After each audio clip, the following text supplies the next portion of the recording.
Alright, guys. Welcome back. Welcome back to the show. I'm going to set everything up again. Let's go. Let's go. Live over here. Live over there. Turn this down. Let's see. Let's see. Let's go to my search. Go to Solar Reject. And bam. There I am. Make sure my volume's down on this too. Yep. Okay, check. Make sure my volume's down on this too. Okay, check. Make sure my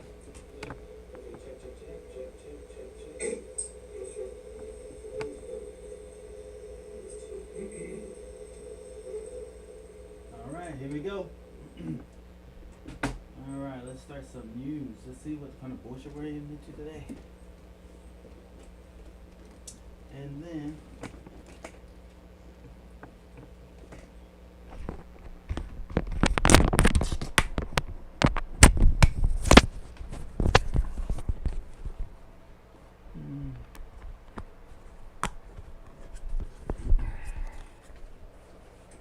alright, I think we should be good to go.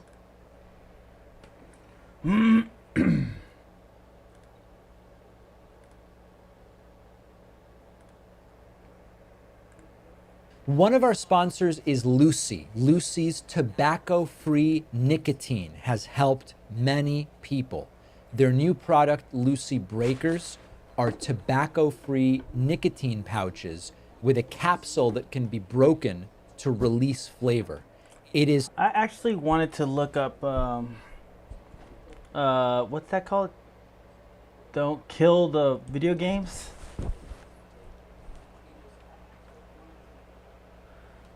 Kill the video game. The video game. UK something like that. Stop killing games was doomed. Now it can't be stopped. Okay, let's check this out.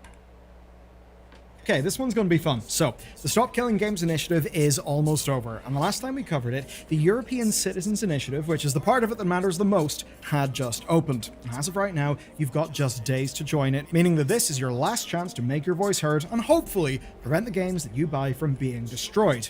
But here's the thing, until last week, it really did seem to be rather doomed. They needed hundreds and hundreds and hundreds, over 500,000 more signatures.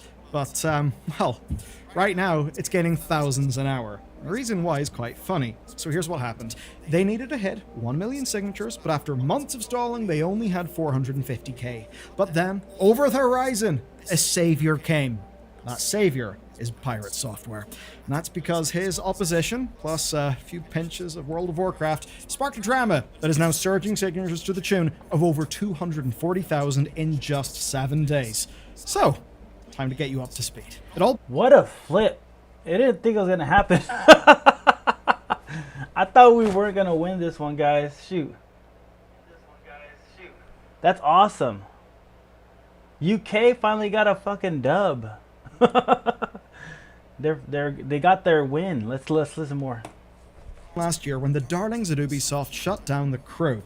Now, they didn't just shut down the online features, they shut down everything, because as it turns out, even the single player required the online component. That basically meant that your copy of The Crew was, no longer a thing that you could really do anything with. So, Ross Scott from Accursed Farms was not a fan of this, so he started a movement. Now, you may know Ross from things like Freeman's Mind or Dead Game News, and his plan, right, was to use the law, not change.org, to actually change things here. And it certainly seems that now, a year on, he actually may succeed in a way. So basically, right, Ross believes that consumers bought a product with games like The Crew, and that product was then taken away. But from Ubisoft's perspective, it's rather different. They argue that they sold a license to a live service, a service that they could simply end whenever. That license thing again, that's what Nintendo did with the new Nintendo Switch 2. It's a license. You don't own the console itself. You just own the license to play the games on the console itself. That's fucked up. So put simply, what this movement aims to do is to address this grey area so that, at the very least, people would get formal clarity on what they were actually buying. Best case scenario would involve something basically with more teeth. Now, this was all multi-pronged. There was a UK campaign that hit problems early on with the government claiming that existing laws already cover the issue. As for the US, well, basically, it was never an option because of already settled law. Now, because of this, stuff looked grim. But last summer, another path opened, and that path was the EU Citizens Initiative. So, this lets EU citizens propose legislative agendas, and this proposal was very simple. Stop destroying video games. And what it would require certainly does sound simple. It's that any game sold in the future would have to prepare for the eventuality or the possibility of server shutdowns, that they would need to remain in a functional playable state. Now, this could be through, say, single-player access, maybe through peer-to-peer connections, opening up private server stuff. You get the point, right? But actually, what's key right now is that at this point, the implementation details are actually not required. The way this works is that if it is successful, the EU will then have 6 months to respond, and if they say yes, then they will adopt a resolution. And that would guide EU activity, but it would not instantly mean a whole bunch of new super hasty laws. But make no mistake, it would actually matter. And that's because EU policy has got global impact. I mean, it's pretty obvious now. Just look at Apple and Google for one example. Now, for this, all that's needed is A, 1 million... Once one country topples down, the other one bend the knee. So whoever gets to lead the charge gets the glory of saving the rest of the world on video games. And B, a minimum threshold being passed in at least 7 EU countries, which basically just exists, so, I don't know, if the French all get together and want something that nobody else wants and only one country passes, then, hey, the EU's safe. Anyway, you get the point. That is the challenge, those are the stakes. So here's what happened next. Going through the requirements, the regional thresholds do seem to be quite manageable, right? Now, the 1 million signatures is quite a lot. I mean, a hell of a lot. And success there would require a multilingual international campaign, one that's actually centered on EU citizens. Who is leading it? Well, an English-speaking YouTuber with a cult following, which, I mean in a positive way, just so I'm being clear. But basically, it's not a huge number of people. Now, this story obviously did cut through. Loads of people covered it, us included, and the early momentum was really strong. Until it wasn't. Now, this is because some things fell through. One being a planned feature in GOG's email newsletter that was tanked by that company having layoffs. Even Heineken, yes, Heineken, the beer people, wanted to include the campaign in their marketing, but only after the petition ended. But there is another one, and I think I know it's the one you want me to talk about. It's the pirate. Okay. TLDR, Pirate Software opposed the initiative. This is back when it all kicked off. So what I'll do here is boil down what I essentially think is the best case, or like the best faith version of his argument, which is essentially that in very many cases, over-regulation often actually helps the incumbents. In this case, would help the AAA companies. The reason being that they would be the only companies with the resources to actually overcome the regulations. That is actually a fair enough, reasonable argument, but I think in practice, it's fair to say that Pirate Software, in his 2 videos, was not really steel-manning his opposition. There were some errors. It wasn't really a great situation. But really in this story, there's a key thing to remember. The initial, I'll say drama, let's just say hot public disagreement, that with Pirate happened when, let's just say, his internet stocks were in a slightly different and altogether more healthy place. Since then, he was involved in a major World of Warcraft drama, which I will cover shortly. I don't like doing drama, but in this case, it does actually inform how the news would play out. As for the initiative, well, by the following April, signatures were just sitting at 425k. That's not even halfway, and only 25,000 signatures had been added between April and last week. So it basically was dead in the water. Momentum from the previous summer had completely fizzled out. But then, with only weeks to go, Scott posted his video. Everything changed. The end of Stop Killing Games. It's a fairly dramatic, somber title for a video, and one that is fair. It absolutely did appear to be dead. It was a final plea and an explainer made by a very, very tired-looking man. It was clear to me that the campaign had taken its toll. Scott admitted as much. The last stand, when all hope is lost. And then this happens. Choice quote, It's like asking someone with severe dyslexia to write a book report on War and Peace. I am the wrong person for that job, and I think that does speak to the absolutely mammoth amount of work that doing anything like this would actually require. But it's not all that Scott said. He took aim at Pirate and he explained point by point, right, how Pirate's coverage was, in his view, not at all a fair representation of the overall initiative, its goals, its specific language, and I would say from my read of it, I think Pirate almost immediately jumped straight to some worst case outcomes of a maximalist version of the campaign. Of course, we can add to that an interpersonal level to all of this, you know, the usual emotional reactions, hot words.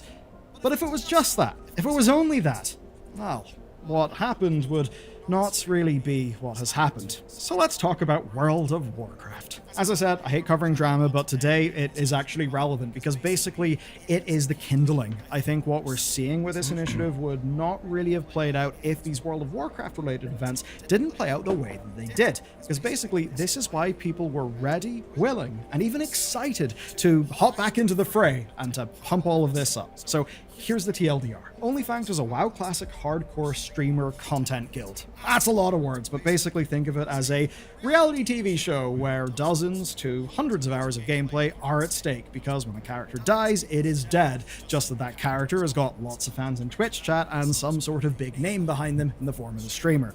Pirate, along with other streamers, were doing a dungeon in this game. And that dungeon went poorly. People died, and of course, whenever they died, that means they lose their characters that they progressed. Now you might be thinking, so what? A World of Warcraft dungeon run went bad and people lost their characters in a hardcore server. Why is that a news story? Well, there absolutely is a reason why. So it was broadly seen that he went very much every man for himself mode, trying to save his own character, and really to the detriment of his teammates, a few of whom died. Now at the time, tensions were high, and those tensions were pointed at Pirate Software, both from viewers and from his fellow party members. And what followed was, I think, to put a very messy thing in simple terms, in an what did it say? At Yes, I made the decision to kick Pirate. I felt a large majority of people in the guild felt uncomfortable playing or being around him, and all that drama that's around him at this point, even though some people may not felt that way. A lot did. And after seeing some clips today from him quadrupling down, or I don't know what number we're on at this point, I think I'm making the right decision but still I feel bad. Tried to just let this whole thing slide into forgetfulness and move on, in my opinion. Stay safe, gamers. Software, both from viewers and from his fellow party members. And what followed was, I think, to put a very messy thing in simple terms, in an emotional sense, the opposite of saying, shit, my bad, I'm sorry, I absolutely could have done more there, my bad. Basically owning the L, doing so in public, and doing so in a way that feels authentic. Of course, feels authentic because it actually is authentic. So if you ask me, what actually happened is a common downfall of very smart, very rational people. That's because very smart, very rational people can rationalize how they are very, very right. To those trying to character assassinate me online for a bad pull in Dearmore Hardcore World of Warcraft. This is Hardcore World of Warcraft. And a lot is on the line where you step foot into a dungeon. Here is a late breakdown of the last 24 hours.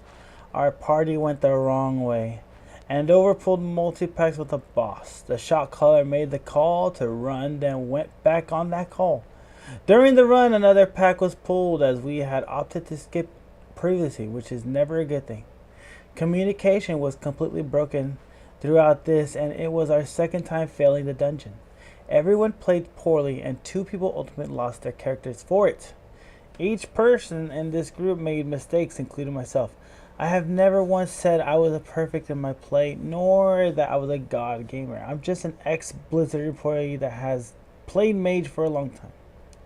To pin that on some single person is absurd at best. If you're calling for death and cancellation over it, you're too invested in the content to very unhealthy ways. If you're a creator engaging in this kind of behavior, then eventually your content wave will end, but the relationships you've solely will be permanent. Hope it was worth it for you. To those trying to defend me, don't worry about it. This too shall pass. I do not attack anyone else on my behalf. I always hated that kind of behavior. I am no intention of stopping making things or not doing stuff as I already have been. Those who were banned will stay so. Those who were banned will stay so. I've never liked the kind of knee-jerk reaction behavior in our community before, and I will not be changing that now. For those that don't understand why they're still banned, we had a 10-hour-long hate raid over it live on Twitch. We had to ban nearly 4,000 accounts across all platforms, and our moderators received death threats. Regular there. Come on. The death threats are like pretty pretty bogus. People called for me to be killed in both game and out the game. Bro, they're just talking shit. They tried to get me banned from Twitch, the guild, and WoW. They tried to make disparaging comments over our ferret rescue or that we somehow hurt animals. They tried to spread rumors saying I was convicted of felonies and many other things. The internet hate machine will not defeat me or the community that supports me. See you in hardcore WoW tomorrow. Okay. Are very, very wrong. And from that place, it's very easy to disregard how other people think and to not have a holistic view of a situation.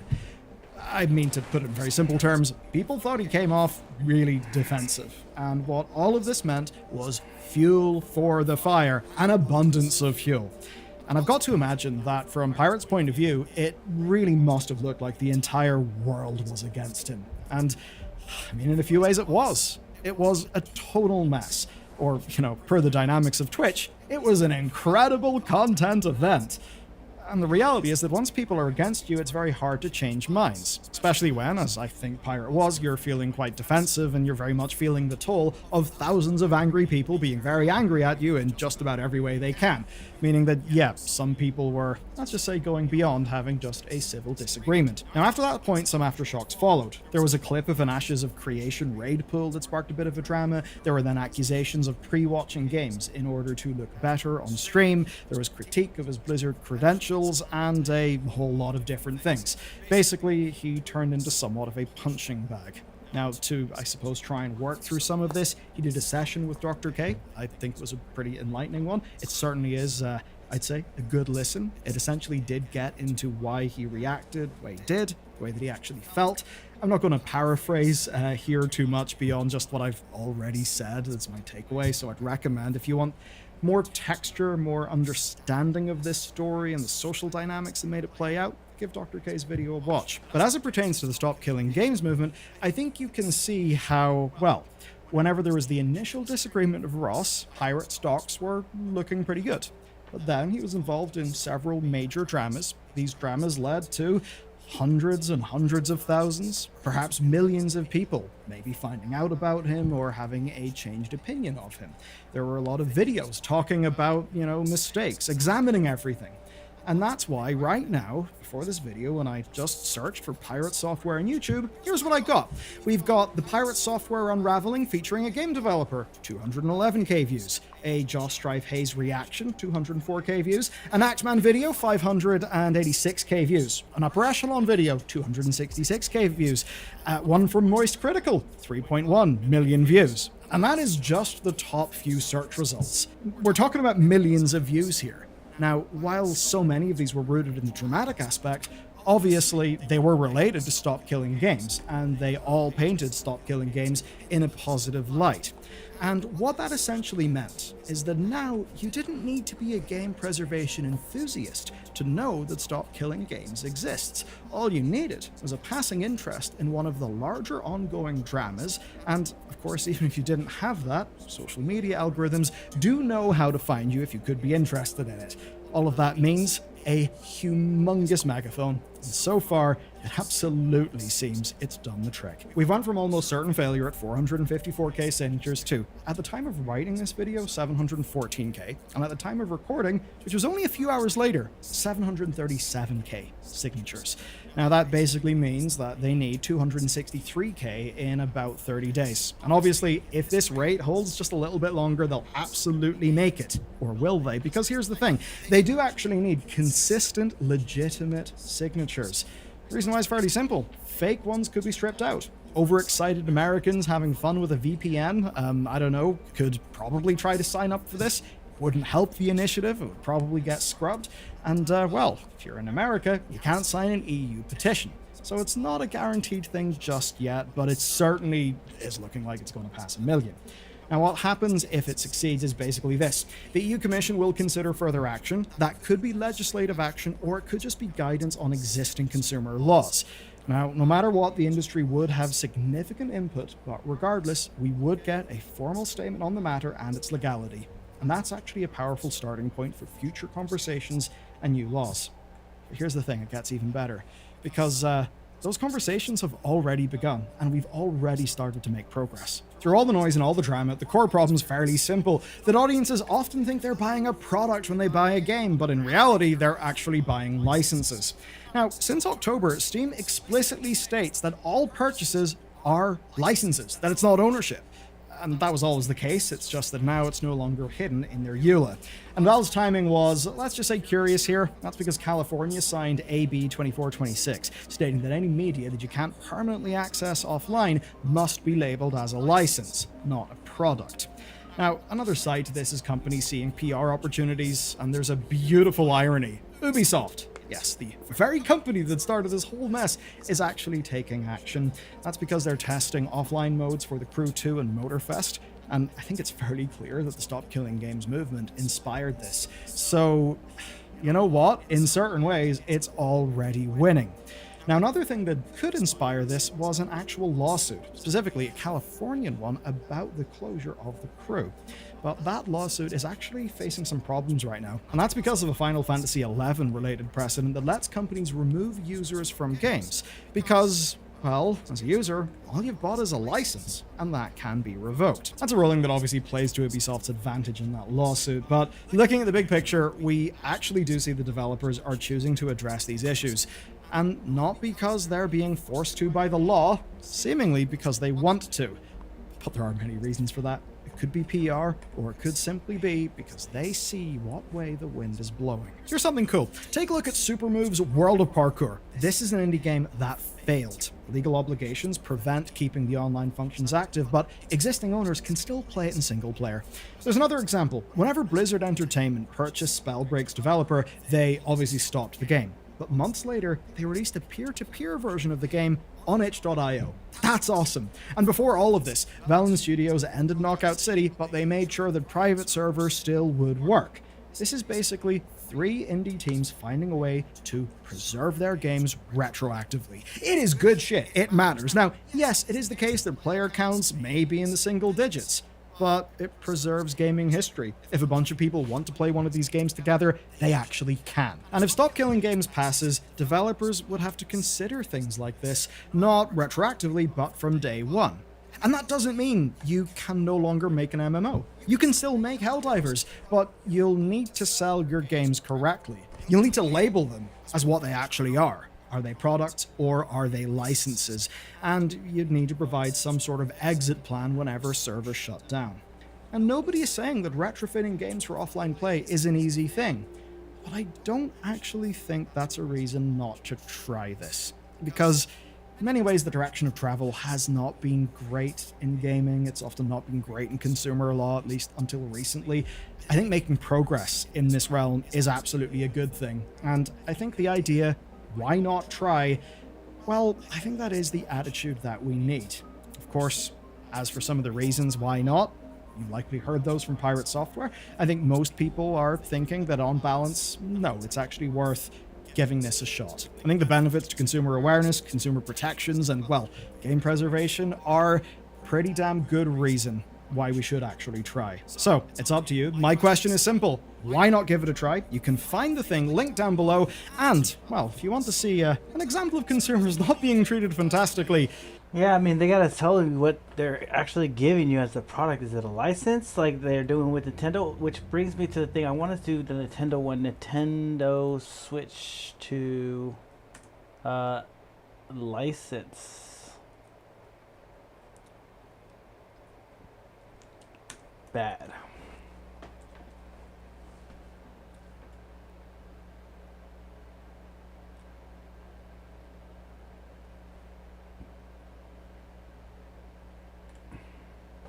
I don't need an intro for this. Nintendo is an awful company. They have truly become the purest form of cancer in this entire industry, and here's why. Charging $80 for a video game isn't just ridiculous, but it's dangerous. It's setting a precedent for games to cost more and more sooner and sooner. It couldn't possibly be any more anti-consumer. Nobody gives this company enough credit for how scummy they actually are and have been for years. Mario 3D World launches on Wii U for $60.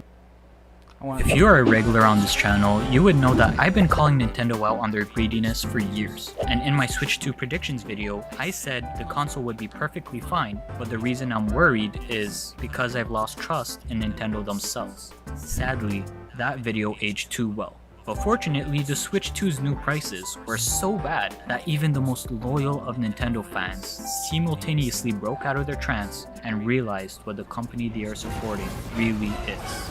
Nintendo is the final boss in the battle between customers and the video games industry. We're gonna raise the price to $80! $80 games? Fuck. And you don't even own it. That's the crazy part. $80 price hike is insanity. You have lost your mind. By principle, I can't spend money on that. Alright, I'm just gonna say it. It's not worth 80. I'm just gonna say it off the rip. They're testing the market. They're the ones that are gonna break the dam because they know that their fucking sycophants are gonna buy it no matter what. Nintendo is charging you for your love of the franchise. And I don't know how you rationalize that or you feel about that, but that's scummy. How do you even begin to rationalize why they would charge money for their tutorial of the Switch 2? That's crazy. The tutorial for your Switch 2, the thing that there's no game to come with it, they fucking charge that too. Craziness. That is an actual Mr. Krabs maneuver. 3 times the flavor, 3 times the price. We look at every game and every experience and determine what we believe is the right price point based on that experience. The fucking guy. Executives over at Nintendo are horrifyingly out of touch, not just with gamers in general, but also just with regular human beings. When I turned on the Treehouse Live and saw every comment in the chat was drop the price the whole duration of the Treehouse Live. I don't want to try and blow things out of proportion, but this does feel like a true crisis moment for Nintendo. To say fans are upset would be an understatement, because I've never seen the Nintendo fan base this united since ever. And it's not just the Nintendo community that's in an outrage, but the gaming community across all platforms. This is a time when gamers don't really have much to look forward to from the big three, or even PC. Sony is obsessed with live service games, Xbox pretty much gave up, and all the new AAA games for PC feel less optimized than the last. So people were really hoping for Nintendo to swoop in and bring some life to the gaming industry. Little did they know that they were about to crash it. But before we dive into this dumpster fire that is the Switch 2, I want to talk about the good things, as I believe they play a big role on why fans are so outraged. But if you just want to skip to the more juicier parts of the video, then here are some time marks. As I mentioned, we're gonna watch it all, y'all. We're gonna watch it all and just give our 2 cents. Switch 2 as a console is not bad at all. It's actually better than I thought it'd be. Like, I didn't think the screen would have a 120Hz refresh rate. I guess the silver lining of Nintendo's PS3 looking games is that they can run smoother on better hardware, and I'm fine with that. I don't need to see the pores on Mario skin. Good looking games are nice, but the costs of making them are ridiculous. Instead, we should be focusing on making games that are well optimized. So this is good. And also, that's not to say the Switch 2 is incapable of having nice graphics. A crap ton of third-party games were confirmed. A lot of them look great. The 2 that stood out to me the most were FF7 Remake and Cyberpunk. I am amazed that this tiny tablet is outputting these graphics. And I am sure that they are run at a lower resolution and then upscaled with AI, but still, for a handheld, this is impressive. Also, it's worth pointing out that when docked, the Switch 2 supports up to 4K 60 FPS, but just don't expect any GPU-intensive games to be hitting that mark. Also, it wasn't in the Direct, but old Switch controllers are confirmed to work on the Switch 2, so you won't have to throw out all those controllers you've bought. We also got a brand new FromSoft game, out of nowhere. These guys just had a massive DLC last year, and a new game set to release in 2 months. and now they added another game? How are they doing this? Wait. It's an online multiplayer game. Yeah. I think some people might like this. We'll call it a win. But what's an absolute win is Donkey. They gave him the Mario Odyssey treatment, where you go to different sandbox areas and they condense the content into a small but open world, leaving you with a game that's full of secrets and things to do left and right. And the gimmick this time of being able to break anything you see, terraforming the map, it is an interesting concept, and I can't wait to see what they do with it. If there is any reason to buy a Switch 2, it would be this game. Put me in an underwater level and crank up the aquatic ambience, and I might just forget that it got scammed to play it. Other than that, there were a couple small things they added which I think will go a long way in making the Switch 2 a better console. The most surprising of them is Game Share, which is practically like download play from the DS. It allows you to play a game with a group of people, even if one person owns a copy. This is the most pro-consumer thing about this console. Like, I just briefly threw it out there in my Switch 2 predictions video, but I never actually expected Nintendo to do it, but they did. Also, this is just hopeful thinking, but the technology behind GameShare is very similar to how the Wii U casts an image to the gamepad, but in this case, it's the main Switch 2 that has the game inside of it casting to the others. So given the Switch 2 is capable of doing this, maybe we might see Wii U games be brought back in their full glory. Perhaps they could release an accessory that's just a touchscreen, you know, nothing fancy, no processing power, and the Switch 2 can cast to it.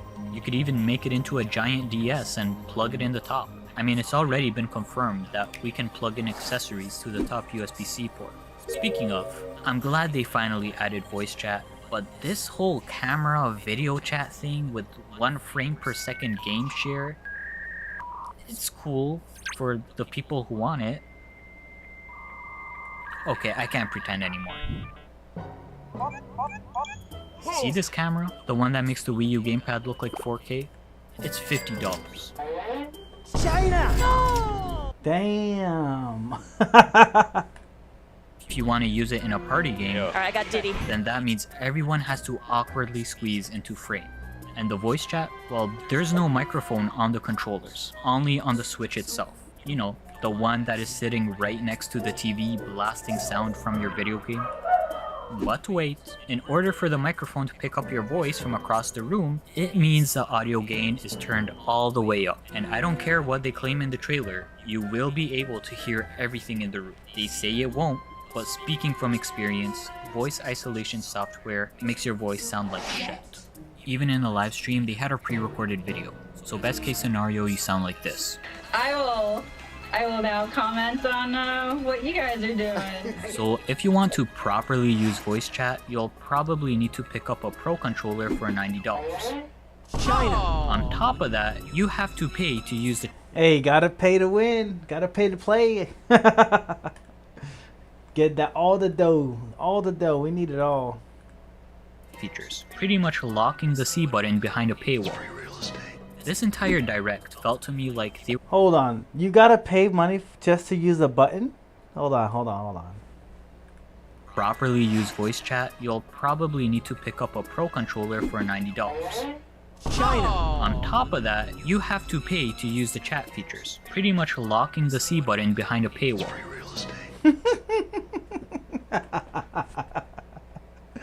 You gotta fucking pay extra money just to press the button on your damn controller that comes with it. This entire direct felt to me like they were just boasting about meeting the bare minimum of industry standards, yet still charging a premium price. Sharing your screen has been a thing since the PS4. Spatial audio was on the PS3. You have to pay $10 to play a game called Welcome Tour. Not a warm welcome. Even as far as tech demos go, this is lame as hell. Mr. Kawamoto! Hello. My current location is actually inside the game itself. It's a glorified manual that has you doing things like playing a game called Guess the Frame Rate, or taking an HD Rumble quiz. Alright, question number 1. Which part of the console is shown in the image? So we saw earlier, it is not HD Rumble, it is HD Rumble 2. That's right, because HD Rumble was part of the Nintendo Switch, but since we are talking about the Nintendo Switch 2, it is... Jesus fucking... Wow. What a ripoff, dude. Who the hell is this game meant for? This feels like it was just a side project that an employee at Nintendo was working on in their free time, and then a higher up saw it and was like, hey, that's pretty good. I mean, is the $10 they are charging really worth sacrificing the good rapport they could have built with the fan base? No. It reminds me of the story of how Reggie fought the Japanese Nintendo headquarters to have Wii Sports be a tie-in game with every system sold. And because of that, it became a cultural phenomenon. Compare that to when Bill Trinen was asked about why this poopy tech demo cost money. He said, it's really for people that want more information about the system, rather than necessarily a quick intro to everything it does. And for that reason, and just the amount of care and work that the team put into it, I think it was decided that, yeah, this feels like $9.99 is not an exorbitant price. It feels like a good value for what you're getting out of the product. Oh, great. Bill, you're fired. They're just penny pinching at this point, and their justification for why the new Mario Kart costs $80 is even worse. Doug Bowser, the president of Nintendo America, yes, his name is Bowser, said this about the prices. Yeah, I would say that we're not really looking to establish a benchmark for pricing. We look at every game and every experience and determine what we believe is the right price point based on that experience. So we believe based on the depth and breadth of the play and the repeatability of the play over time, the pricing that we announced is the right pricing. But again, other games like you mentioned, Donkey Kong Bonanza, it's going to be at a $70 price point because that is what we feel is the right price point for that particular gaming experience. So are they implying that Mario Kart World is a better game than Donkey Kong Bonanza? Really? One is a brand new experience, the other is the same game we've had for the past 10 years, but with a few extra bells and whistles. Yes, people spend a lot of hours playing Mario Kart, but not because the content of the game is so great, but because of the people you play it with. It's a party game. This game is only as fun as the people you play it with. And they're trying to charge you for that? The good old friends and family fee. That is disgusting. It's bad enough that they are already charging you to simply chat with your friends, but now it seems they are increasing the prices of family games. Because can you really put a price on the memories you'll make with your loved ones? Take Mario Party for example. They just added a couple mini games and then raised the price to $80. Plus, you need to buy the camera separately, so $135 or $185 if you're a poor Canadian bastard like me, so that you can do this.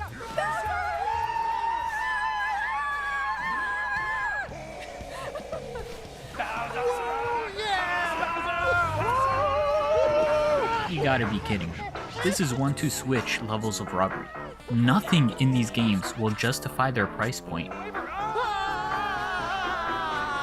And the fact that Mario Kart World costs $30 less in the Switch 2 bundle pretty much confirms that for me. That's what racing is about. It has nothing to do with cars or drivers. All that matters is power and the unassailable might of money. They say the price reflects the quality, but what they don't understand is that it's a quality product when we can get it at a low price. You see, in the past, the great thing about Nintendo wasn't that they were just fun, but also affordable. It was part of their family-friendly marketing campaign to make their games as accessible as possible in order to undercut their competition. And they did this by focusing on creative, cheap-to-produce games, which appeal to everyone. Today, there are people who play and people who do not. We will help destroy that wall between them. Regardless of age, gender, and game experience, anyone can instantly understand Wii. It was a risky strategy, but it ended up paying off. It's a toy even Santa would have trouble finding. It paid off so well, in fact, that 10 years later, there is an entire generation of adults that hold this immense sense of loyalty and nostalgia towards Nintendo, swearing their allegiance to a company that essentially represents their childhood. And now, Nintendo doesn't even have to worry about competitive pricing, because they groomed an entire generation to give up their wallets. You didn't have to be a rich kid to experience Wii Sports or Mario Kart, but it was a good price for the product it was, and it was really powerful. For like I remember getting the N64 when I was young, and it was like what probably 200 for my parents. And then Super Nintendo, again cheap, like a good product, and it lasted a long time. currently need to be a rich adult if you want to satisfy your inner child, even though they're still making cheap to produce games. Just look at how much other developers are spending. God of War Ragnarok had a budget of $200 million. Spider-Man 2, $270 million. Cyberpunk 2077, $437 million. GTA 6 has had a development cost of about $2 billion. Breath of the Wild, Nintendo's biggest project to date, was $120 million. So there is absolutely no reason for Nintendo, of all people, to raise the price this much, other than their own greed. Speaking of Breath of the Wild, you know, the 8-year-old launch title for the original Switch, they have decided to resell it for a higher price than when it first... Not only are we gonna give you an old ass game, but you're gonna pay more money for that cheapest ship game. released. And that doesn't even include the DLC. It just runs at a better frame rate. So in total, you're paying $90. Why do you have to pay money to take advantage of the hardware you already bought? We are double dipping into our wallets. But don't get things mixed up. Not every Switch game will cost money to run better. Only the ones that have new content added, like Kirby or Mario Party like I mentioned. But hold up a second, what's added to the Zelda games? Nothing. At least not in the actual game. But the Nintendo app will have Google Maps navigation. Proceed north. Your destination is north of here and close. Your destination is above. Your destination is nearby. You have reached your destination. Guidance deactivating. Who wanted this? Exploration is a core part of the game. Like, you were supposed to get lost in this world. I guess if you're a crazy completionist, this might be helpful for getting all 1000 Korok seeds. Although, it's too bad they didn't introduce trophies on the Switch 2, you know, to prove you did it. All you get is a literal piece of Korok shit. Building is another core part of Tears of the Kingdom. A golden piece of shit. Wouldn't you know it, you can now download other people's builds, as if Link wasn't broken enough already. I wouldn't even consider this to be an open world adventure game anymore. It's just a sandbox game. What would have been cool is if they expanded on the building mechanics and increased the limit for the amount of things you can attach to your builds, but I guess that would have taken actual effort. The app also lets you see your stats, like how many enemies you killed, total rubies collected, in-app achievements, voice messages, which I already know every Zelda tuber is crossing their fingers hoping for some lore. But again, why is this something you have to pay for, and why is it on a separate app? It should all be on the game itself. Is this the afterlife? If one day the app gets discontinued, then the content you're paying for is gone. This whole thing feels so Ubisoft, like they straight up just added a checklist and then called it content so that they can squeeze out as much playtime as possible from Tears of the Kingdom, which is a game that was already squeezing out content from the previous game. They even did that stupid daily rewards thing that all the free-to-play apps do. It's a cheap method to make using their app part of your daily routine, using FOMO to keep you hooked. They have found a way to twist one of the most iconic game series, famous for its innovation, into mobile slop. When you scan an amiibo 5 times, you'll get an additional bonus use of that amiibo that you could normally only scan once per day. They are ruining my favorite franchise, and I hate it. But I don't even have a joke to make here, I just hate this. Meanwhile, Oblivion just got a remaster for $50, but it keeps getting worse. GameCube games have been confirmed for the Nintendo Switch online subscription. No. Stop clapping. This is not a win. All they did is take away the feature to play old games, and then they later on re-added it, but crappier. They are doubling down on a shitty payment model, where they drip feed you a couple games here and there, making you feel like you're getting your money's worth, when in reality, you don't own any of the games, and over time you end up paying more money than if you actually bought them. Nintendo not bringing back Virtual Console is the biggest argument to emulate their games. And I'm saying this as a huge Wind Waker fan. It's my favorite game ever made, and yet even I can see that this is a bad omen. Also, as a side note, the Zelda fan base has grown a lot since Breath of the Wild, right? So that means there will be plenty of new fans playing Wind Waker for the first time. And Wind Waker is a timeless game that holds up extremely well, but the HD remaster is clearly the best way to play it. So it's a shame their first exposure to this masterpiece isn't going to be as great as it should have been. Ask any fan and they will tell you a Twilight Princess / Wind Waker bundle should have been the move. And guys, it keeps getting worse. Most games on cartridges don't even have the actual game in it. It's just a license key to download, meaning not only is it worthless without an internet connection, but in 10 years when the Switch 2 gets discontinued, your physical game will be worthless. And this is just nitpicking here, but do these game cases not look ugly as hell? Like, that red bar is too damn big. The game art looks so much cleaner on the original Switch case, but what irks me the most in terms of design is the menu. They are reusing the same plain boring menu screen as the Switch 1. For God's sake, the Steam Deck has more personality than the Switch 2. The homebrew menu screen has more personality than this. Especially on handhelds, themes are a great way of making a console feel personalized.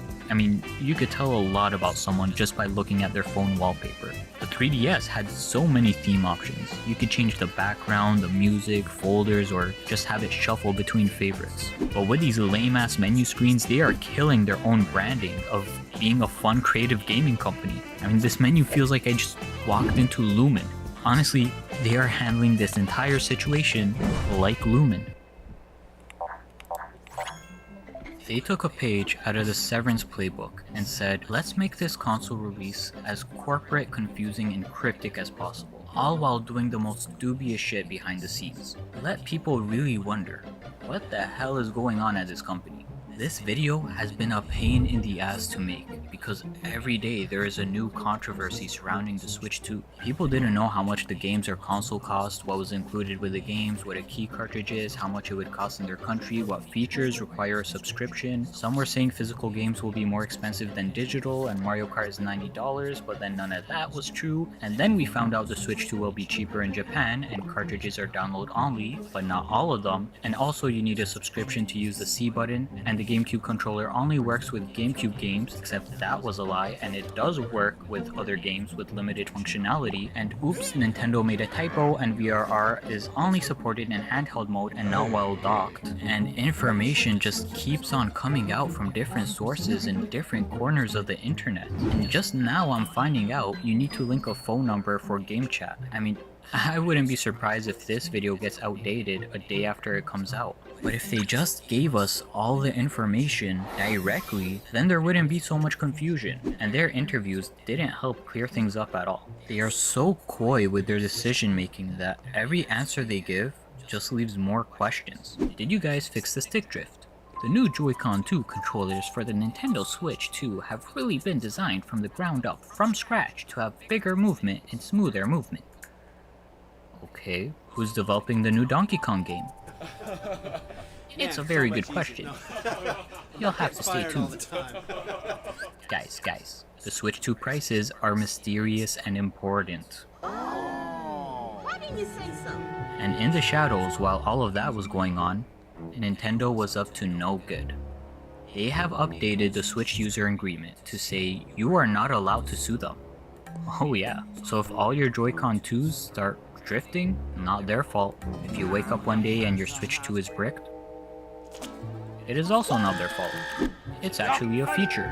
They can remotely brick your console if they think you are tampering with its software. This is meant to stop piracy and hacking, but it also means you can't mod your Switch in any way. So let me get this straight. You have to pay money for games to take advantage of the hardware you already bought. And if you use it in any way that isn't officially supported by Nintendo, it will get bricked. And in the case that it malfunctions, or I don't know, is unfairly bricked, I want to slam my fucking desk. I'm waiting for one fucking card in this whole deck, and it's like I pull in every card but that one card. It's fucking annoying. Nintendo isn't accountable. Do you even own this thing? And it doesn't stop there.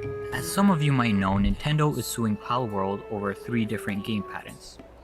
aiming and throwing a sphere-like object to capture a monster, engaging in battle by launching one creature at another, a dynamic mounting system for moving across land, water, and air. Yeah, I'm not even kidding. And all 3 of those patents were registered after the initial release of Palworld in 2024. Clearly designed for the sole purpose of going after Palworld. They're trying to monopolize basic game mechanics. I have a whole video about it. I guess you can. That's fucking weird. You can patent game mechanics. That's weird.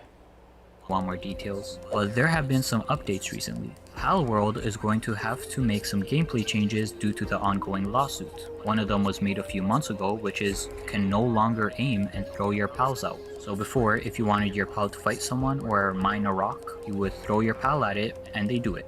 Now they just spawn right next to you and you kind of cross your fingers hoping that the pal AI will know what you want it to do. Pretty lame. And recently they have made another change. You used to be able to use your pals to glide around, but I guess Nintendo owns gliding with creatures because they changed it to only gliding with a glider. You can still unlock the ability and get the speed boost of using a pal, but you need to have a glider in your inventory for it to work. Before, the pal would straight up replace the glider, saving you the trouble of having one. So thank you, Nintendo. I mean, they are straight up punching down bullying an indie company. Get him! Making a better monster catching game than them. How Nintendo can own the biggest franchise in the world and still find the time to be this petty is beyond me. And people need to give Palworld more credit. I know it looks like Temu Pokemon, but since its initial release, Pocket Pair has added so much to this game to enrich its world and mechanics. Honestly, comparing it to Pokemon is an insult to Palworld. Like, you can get lost in this game for days. I personally have 150 hours in this game, and it's still in early access. The game is not finished, and Nintendo is trying to prevent it from being finished. Both Nintendo and the Pokemon Company want 5 million yen each, and 5 million yen is about $33,000, which is pocket change to these guys. But they also want an injunction against its release. I guess Nintendo realizes their biggest cash cow is being threatened, and they're doing everything in their power to shut it down. Everything except making a better game. Now, I guarantee you will still find people ready to bat for this vile, greedy company. They will defend Nintendo's anti-consumer practices as just business, or say they are adjusting for inflation, not taking into account that the cost of living is much higher now than back then. But you know, I can at least see where those people are coming from. But this? How the hell do you justify this lawsuit, which is so obviously being done out of malicious intent? You just can't deny Nintendo's greediness. It's staring at you in the face. And people will still say, "Stop screaming, drop the price. You're not gonna make a difference. We all know you'll buy it anyway." These people should be shamed, because it's exactly this kind of thinking that is going to raise prices. But they're not wrong. You gotta really boycott that shit. Even more than $80. Don't take my word for it, just look at that answer Mr. Bowser gave. In addition to the variable price stuff, he also pointed out that they previously charged higher prices before with Tears of the Kingdom, and that they charged $60 for Link's Awakening, which was a remake of a Game Boy game. And yet, they were massively popular. You know what? He makes a good point. It was our reckless spending that created the monster we see today. I mean, it is crazy to me that they think so little of their fans that they didn't even disclose any prices or give any details on the functionality of the Switch 2 in the Direct. They just announced it and assumed people would buy it, no questions asked. Oh, too expensive? If you're a broke boy, just say so. Stick to the Switch 1, buddy. Is this how far Nintendo fans have fallen? Like, you just give it up that easily? Damn, bro. Spit in the mouth. They flap and you like it. Cow breasts at you and it's enough for you to open up your wallet? It's like, at least let them take you to dinner before they clap your cheeks, you know? Does anyone remember the days when Nintendo actually used to try to sell us on a game before we bought it? I mean, just look back at the Mario Kart 8 Direct. They presented it in a format of someone flipping through TV channels. And the channels talk about different Mario Kart related things. Cause ready or not, it's time to meet the new racers in Mario Kart 8. The global news talked about internet functionality. The History Channel talked about the history of Mario Kart games. They even had some jokes in there. That one special day, I had Donkey Kong toss a bob-omb and made a monkey of myself. And for the Science Channel, they had a Karts vs Bikes comparison, which was a clever way of showing the game mechanics. They were surprisingly self-aware about it and felt like they were making a parody of themselves, while still getting the important information out there. It's like Nintendo hurts me. And they ended it by announcing you can get a free download code for any one of these games just by registering your Mario Kart 8 copy at Club Nintendo. And they announced the Wii U bundle. Best of all, they did it in a way that was straight to the point and left no room for confusion. Purchase the Mario Kart 8 Wii U bundle. Register the game with Club Nintendo and get a digital version of one of 4 amazing games for free. That's a great way to get into the next generation of Nintendo games.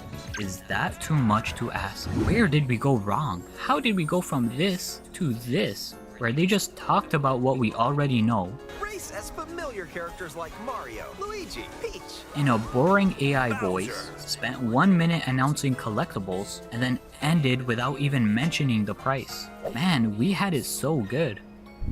But you know what? It's not all doom and gloom. I'm so grateful to Nintendo for allowing us to watch this presentation completely free. Because this time, things feel different. I'm so glad that Mario was a playable character in this game. Thanks for spelling that out. I'm grateful to Nintendo for not selling the carts separately in a Mario Kart game. Thanks, Nintendo.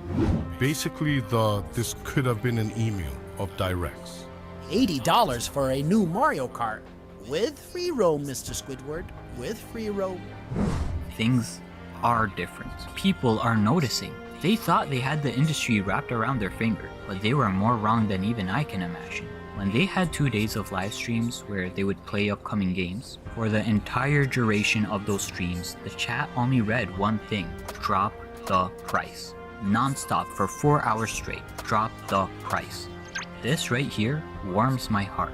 To me, I feel like I've been fighting this battle for so long, and now help has finally arrived. And seeing people this united against Nintendo's corporate greed... I remember that scene, everybody started fucking clapping at the Avengers scene. They love that. I love that scene. I was like, oh shit! Hope for the gaming industry. Doug Bowser, I love you! And drop the prices! We aren't cooked just yet, people. Listen, I don't care that Switch 2 pre-order sold out. That doesn't mean anything. It was guaranteed to happen. Every console's pre-order sold out. The Wii U's pre-orders sold out. What matters is if they could keep up a steady number of sales throughout the console's lifetime. Look at the 3DS. Pre-order sold out, 5 months later no one was buying it, so they reduced the price by $80. They let the success of the old console get to their head, they got greedy, gamers humbled them, and the price went down. Same thing with the PlayStation 3. The PS2, huge success. They got really greedy, pre-orders sold out, then they had low sales, dropped the price multiple times, and made a rebound. And now we must do the same thing with the Switch 2. It's arguably more important than ever for this pattern to repeat, because this isn't just about Nintendo, but the industry as a whole. It's no coincidence that not even a month after the Switch 2 prices were revealed, Xbox also announced they're increasing their prices to $80. And the way all these CEOs and presidents have been talking, soon enough $80 will be considered a low price. Capcom's president says gamers should pay $80 to $100 per video game. Embracer Group CEO says if you create an enormous polished RPG, consumers will be willing to pay more, but no one has tried it yet. Until now. Gearbox CEO says real fans will pay $80 for Borderlands 4. Take-Two CEO has been talking about pricing games per hour. Ubisoft's director of subscriptions says we should get used to not owning our games? What the hell?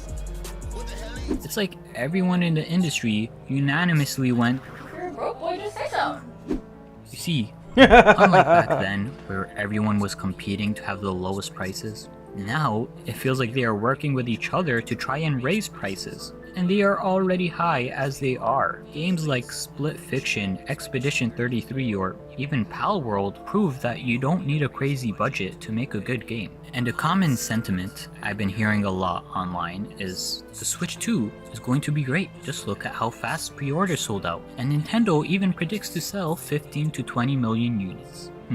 So you're telling me that Out of Touch company has high expectations for their expensive new console? Oh, like what's that supposed to prove? And yeah, pre-orders sold out. How excited are you? Absolutely excited! They have an incredibly loyal fan base who would give an arm and a leg just to see the thing. It's almost like it's a scalper's dream come true. And the thing is, they aren't even completely wrong. I mean, if I'm being real, the whole reason I am making this video is because I'm scared of the Switch 2 succeeding. There's a very good chance it will do great. But these people who are spouting the Switch 2 accolades, they're stating the obvious without reading into the subtext, which is Switch 2 selling more means more expensive and lower quality games for you. If you are buying the Switch 2, you are telling Nintendo, yes, I like it when you raise the price. I like it when I don't own the game. I like it when you hide basic functions behind subscriptions. I like paying for tutorials or not giving us autonomy over our own gaming systems. But if you don't like any of those things, then you don't buy the Switch 2. And still, Nintendo fans are so narrow-minded and tribalistic when it comes to their favorite company that they don't even notice we're on the same side here. I'm also a nostalgia fiend. I don't want Nintendo to shrivel up and die, I want them to be better. I think the games look great, and mouse mode has insane potential, but the problem isn't the Switch 2, it's everything surrounding it. And when you give a greedy company an inch, they take a mile. Any gamer capable of pattern recognition can see the slippery slope that the gaming industry is standing on, and they realize the importance of a boycott, because Nintendo is building the bridge to expensive games, and everybody else is going to cross it. And we need to counter with a very simple method. Don't buy the Switch 2.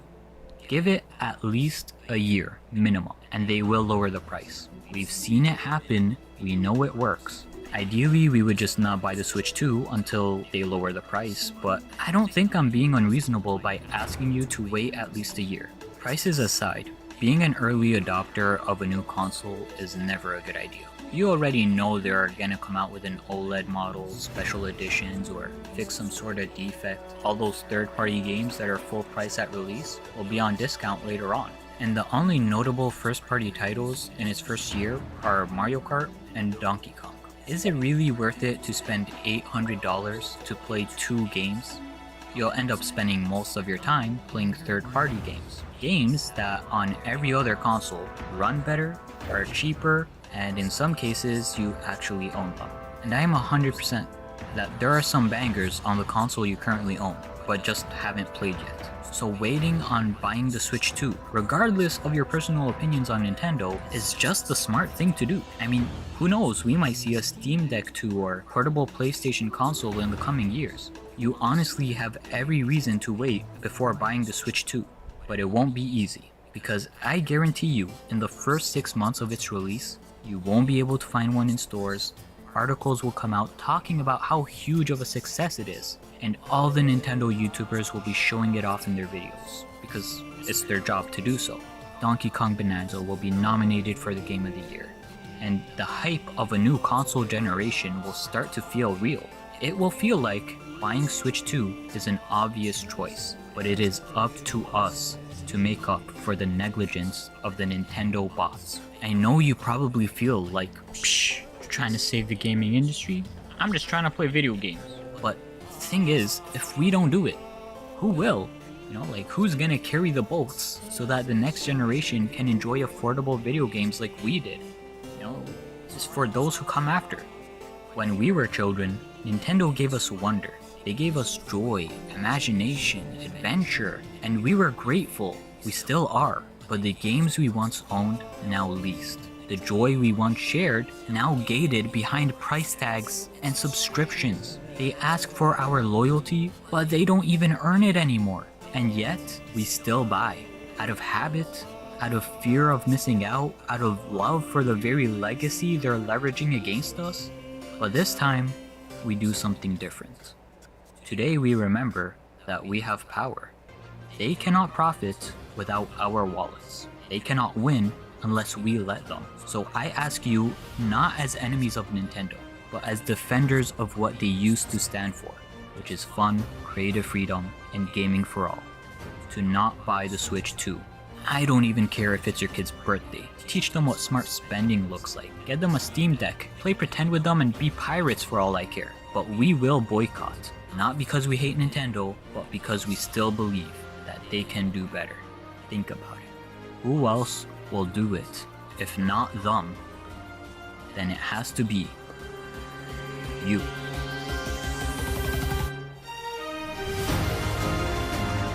That was pretty good. I do want to see the sales of Nintendo Switch 2, like how doing right now. Sales.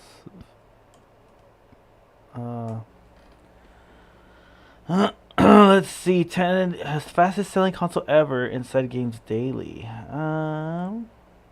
Welcome to Inside Games Daily, the only gaming news show brave enough to buy a Nintendo Switch 2, even though it really only has one game. Yeah, but we're not alone. We got some new data today, and it seems like we're not the only suckers around the block, Bruce. Nintendo updated their investor relations website with Nintendo Switch 2 sales data, revealing that the hybrid console and handheld is now the fastest selling console ever. Man, sign of the times. But it's supposed to be terrible out there, right? No, I don't know. Market data is confusing.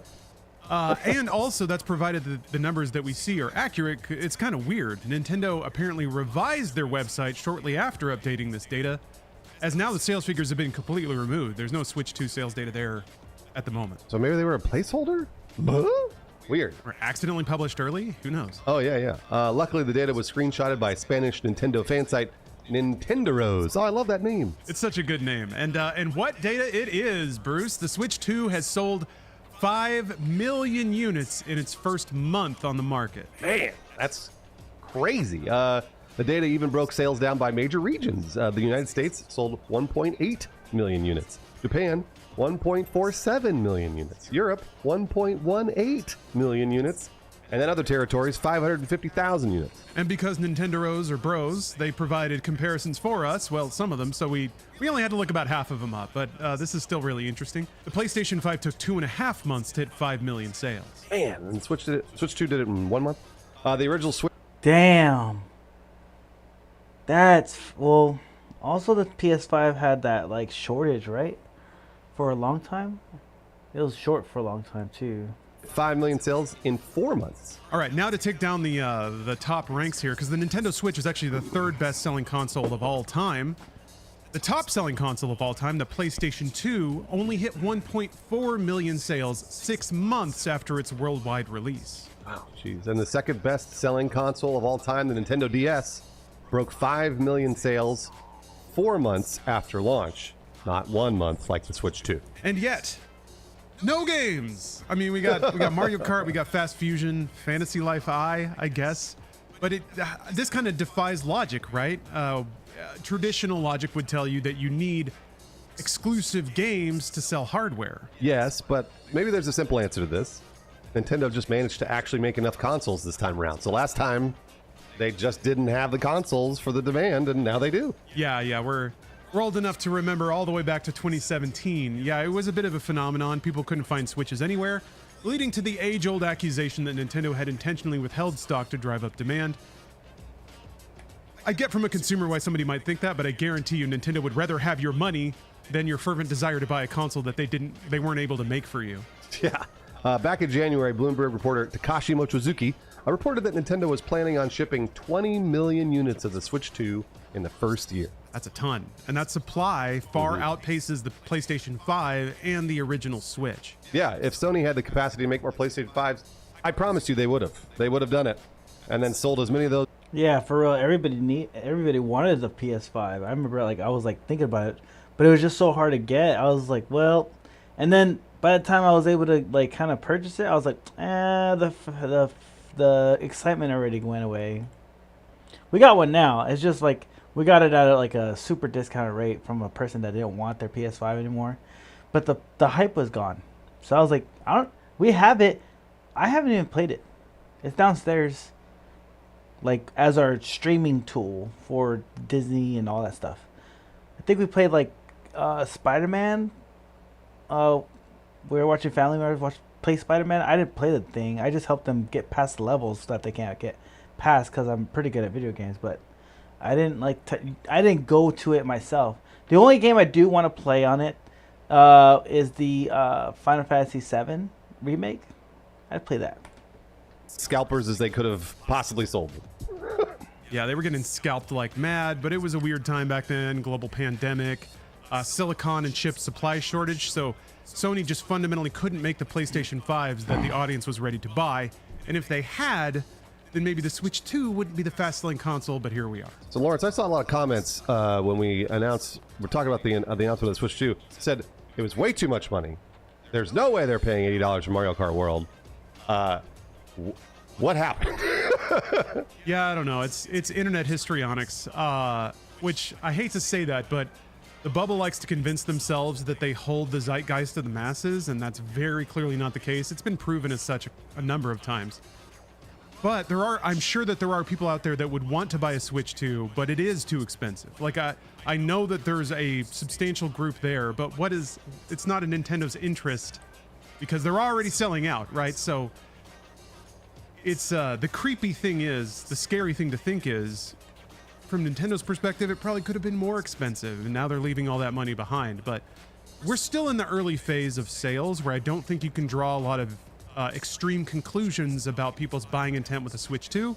It's more like it's a follow-up to a hugely successful console, and it seems like the name, the brand, and just the iteration of it is enough to sell for now. Yeah, there's a few things. If you want to try and explain the reason it sold 5 million units in a month, we got early adopters, obviously. All the people that said they weren't going to buy it that did. General brand affinity, because of, like we talked about, the Switch is one of the highest selling consoles of all time. And then also, I've seen this a lot. I don't necessarily know if, maybe consumers are this savvy. A lot of people are saying they're buying the Switch 2 before tariffs go into place.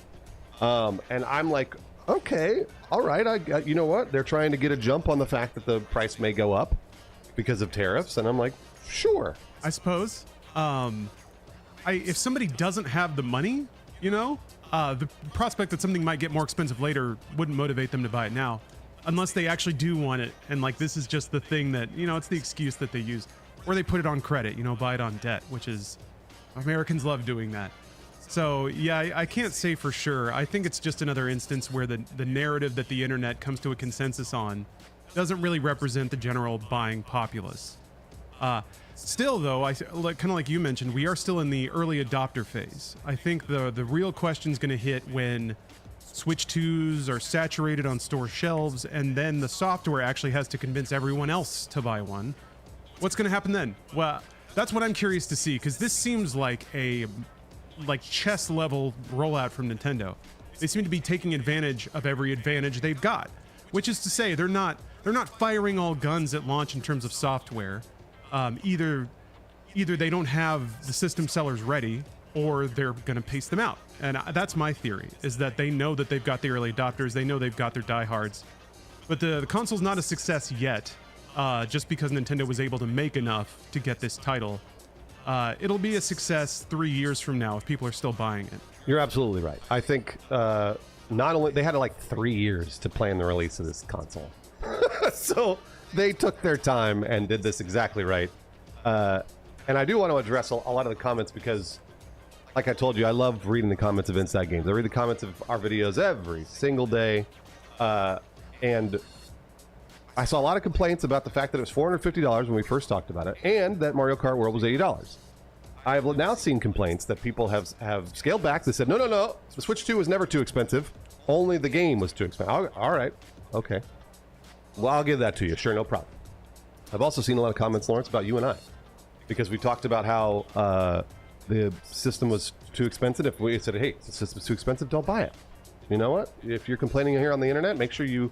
But we need the game. Money where your mouth is, and don't buy it. Obviously, that didn't happen. And everyone said, well, Bruce and Lawrence, it's your fault because you bought the Switch 2. And I'm going to say this again. It is our job to do this. It is our job to have a Switch 2 at launch and talk about the the games and the system and the whole thing. It is not your job. So if it is your job, then I guess you have a point. But it's like like 5D chess out there where they're like, you said not to buy it and then you bought it, and I'm like, well, it's our job. And they're like, well, yeah, but then you shouldn't buy it at all. You should stand with us. And I'm like, well, then how am I going to tell you if it's good or not? That's my job. So there's a lot of coming back on the original Switch 2 is not going to sell at all. It's too expensive. To now the game, only the games are too expensive, and also it's your fault, Bruce and Lawrence. I think the idea of attaching principles to a purchasing decision is a bit silly. Yeah. Especially given the state of the American consumerist economy. The market shows over and over again that they do not attach principle to what they spend money on. This is a charge topic, but like, take a look at Harry Potter. I think most people don't give a shit or aren't aware, or it's just not a topic that matters to them. Trans rights, that is. So people pack into Universal. It's just not an issue.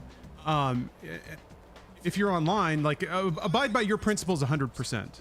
Okay? But I don't have those. I can think something is too expensive and also still buy it. A lot of people do that. And I think that's the case with the Switch too, especially given its kind of anemic launch lineup. I don't think it's necessarily worth $450 or $500 just to play Mario Kart, but you're buying into the future of a system, and that's what you do every time it launch. So to get so up in arms about it, this is already foregone. I remember saying this leading up to the Switch 2. I have yet to see any consumer electronics that prices itself out of the market. Like the PlayStation 3 might have been that at launch a long time ago. I remember with the 3DS, actually, Nintendo knocked the price down pretty shortly after launch and did like a big apology tour about it.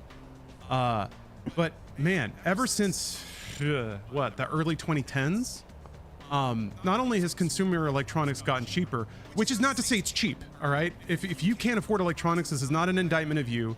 I'm speaking purely about the math and how people, spend their money.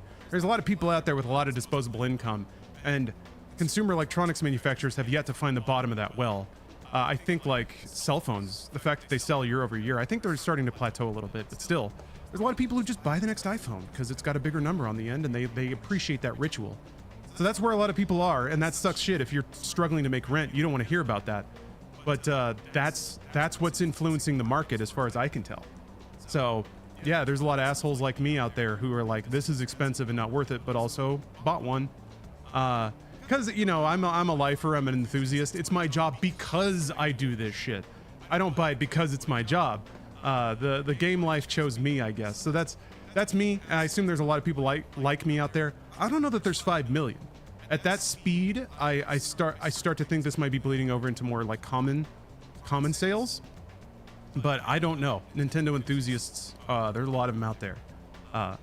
So yeah, if you are mad about having to spend $450, I empathize.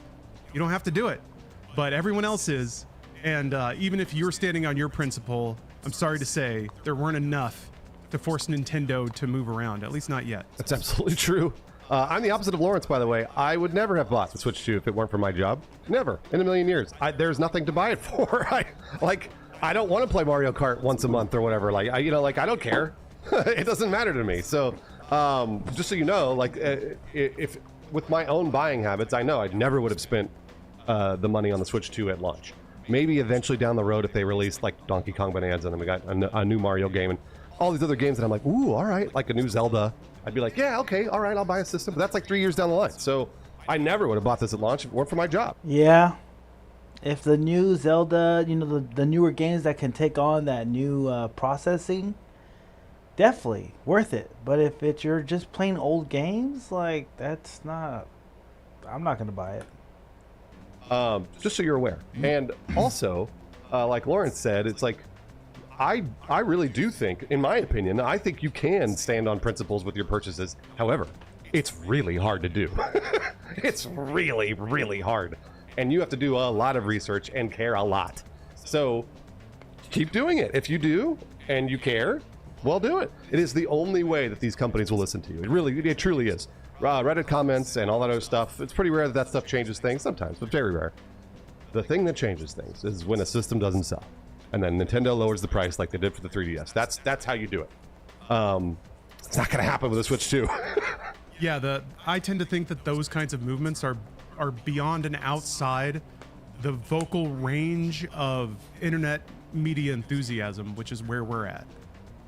Like spamming chat on a Nintendo stream, remember, lower the price. They don't care because this is where we're at. That doesn't make them evil, it makes them a business. And similarly, if you want to stand on your print, This fucking shill, dude. He's not staying on business, bro. He's being a little bitch about it. Like, I don't think that's not where we are. That's where they're trying to get it to be. You know what I'm saying? Like, they're trying to get it to that point where they're just breaking you. And this guy doesn't care. I think you have to make your peace with the fact that it's not always going to go your way and no one's going to throw a parade for you. You're just going to be sitting in your apartment with no Switch 2. Which, if you can live with that, then do it. But yeah, nobody's going to clap, especially people that are enjoying the Switch 2s or maybe a little bit bitter that they overspent. But they're not looking at what other people are doing. Lawrence, you know what, though? They'll be a hero. Sure. Sitting there without a Switch 2 in their apartment alone. And I give that one guy a salute. I'm going to give that one guy a salute. There he is. Good. Hey, great job. Sure. Keep it up. Well, moving on to games that aren't out yet. We're still, we're going on down to Lawrence's preview corner. Still trickling out all the previews that I played at Summer Game Fest, which at this point was several weeks ago. But today we got Marvel Cosmic Invasion. This is a game that if you were around in the 90s, you probably get a whiff of this immediately. It's a very classically styled, almost Konami styled beat 'em up in the vein of Ninja Turtles or X-Men. What I found interesting about this is kind of a pixel art Marvel brawler, kind of relating around cosmic. So your characters get cosmic powers, enemies get cosmic, everything's been cosmically tilted. But what I think is really interesting about this is there's tons of Marvel game references in the game. And that's a bit different than just referencing the Marvel universe, either in comics or in movies. So when you play the game, and this is something else I didn't know, you actually pick two characters that you can swap back and forth, and they have tag-in moves, which is maybe similar to a Marvel game you may have played in the past. So you can be fighting, you call in an assist, your secondary character comes in and does a particular move, and then you can continue your combo. But here's the thing, a lot of those moves are themselves referential to other Marvel games. So you've got characters that have been in, Marvel video games before, Spider-Man, Venom. I saw them doing a lot of the moves they used to do in like X-Men versus Street Fighter or Marvel vs. Capcom. There's even Venom even did like a smash from like Maximum Carnage, and I'm like, shit, I know that. And then the guy demoing it was like, well, you do, but we can't say one way or the other if anything came from it. He was being coy about it. But that's what I find really fun, is that not only does it reach pretty back deep into like Marvel references. For example, in the first stage, I am a big fan of Spider-Man's just F-tier villain roster because he's got a lot of losers that he fights against. So the Beetle, one of the more losery Spider-Man villains, is in the background throughout the first stage, just getting his ass kicked because there's cosmic invasion enemies, like these little bugs that are swarming around. So he's just getting trounced the whole stage in the background. It's, I think, kind of a joke to how shitty the Beetle is. But then at the end, he gets infused with like cosmic power and becomes a boss, so you beat him up. But I think that's kind of indicative of some of the charm of this game, is that it kind of understands and even has some meta commentary on not only Marvel, but has a pretty wide spread of its characters, but also I think some pretty deep video game references that I found very, very charming. You got T. Lopes doing the soundtrack. They did Streets of Rage 4, Sonic Mania, Ninja Turtles Shredder's Revenge. So it did incredible work on all the games they've worked on so far. So I think they're going to knock it out of the park here.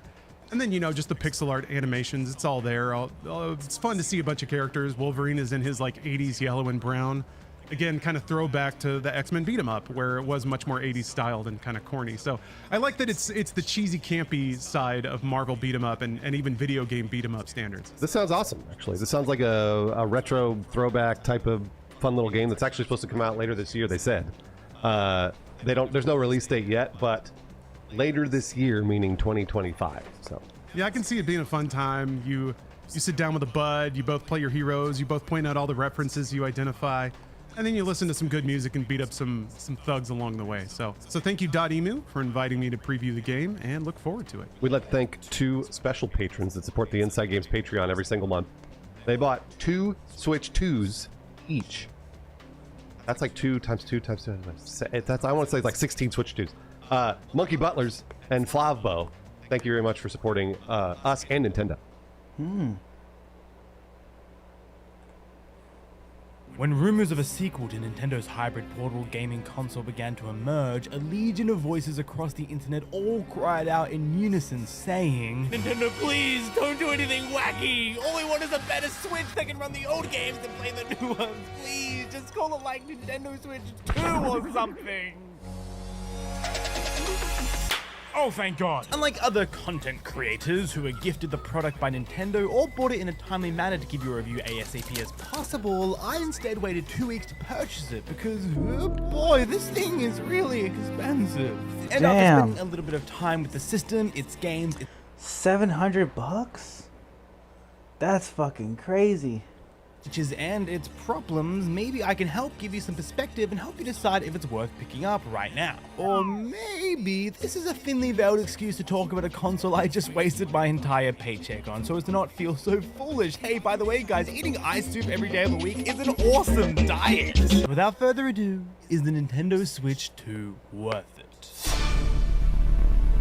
So this is it. This is the Switch 2. For size comparison, here is my Switch OLED, but I'll be real, I watched a million size comparison videos before I held it in my hand, and it wasn't until I could actually touch it myself that I could feel the difference. And at first, this thing feels massive. So much so that it gave me a slight cramp in my right hand during portable mode, but that hasn't happened since the first day, so no pain, no gain, am I right? The overall build of it just feels more premium, to a degree where it makes the previous Switch almost feel like this tiny cheap plastic toy. The Joy-Cons are no longer the size of the ants from Ampley, but are now modest and comfortable to hold. And it's things I didn't expect to be impressed by, like the magnet connectivity, which just works and feels so satisfying to click in and out and in and out, and ooh, you want to buy a Switch 2 so bad, ooh. And the magnets also reduce the annoying wobble the OD Switch would have with its rails. But what caught me by surprise was the speaker, which is surprisingly really nice. It's louder and has a more well-rounded sound, which leads to greater immersion. And oh my god, the screen! Like a lot of people, I was really worried about hearing that they were going back to an LCD panel after getting used to the beautiful colors of an OLED. Just, oh my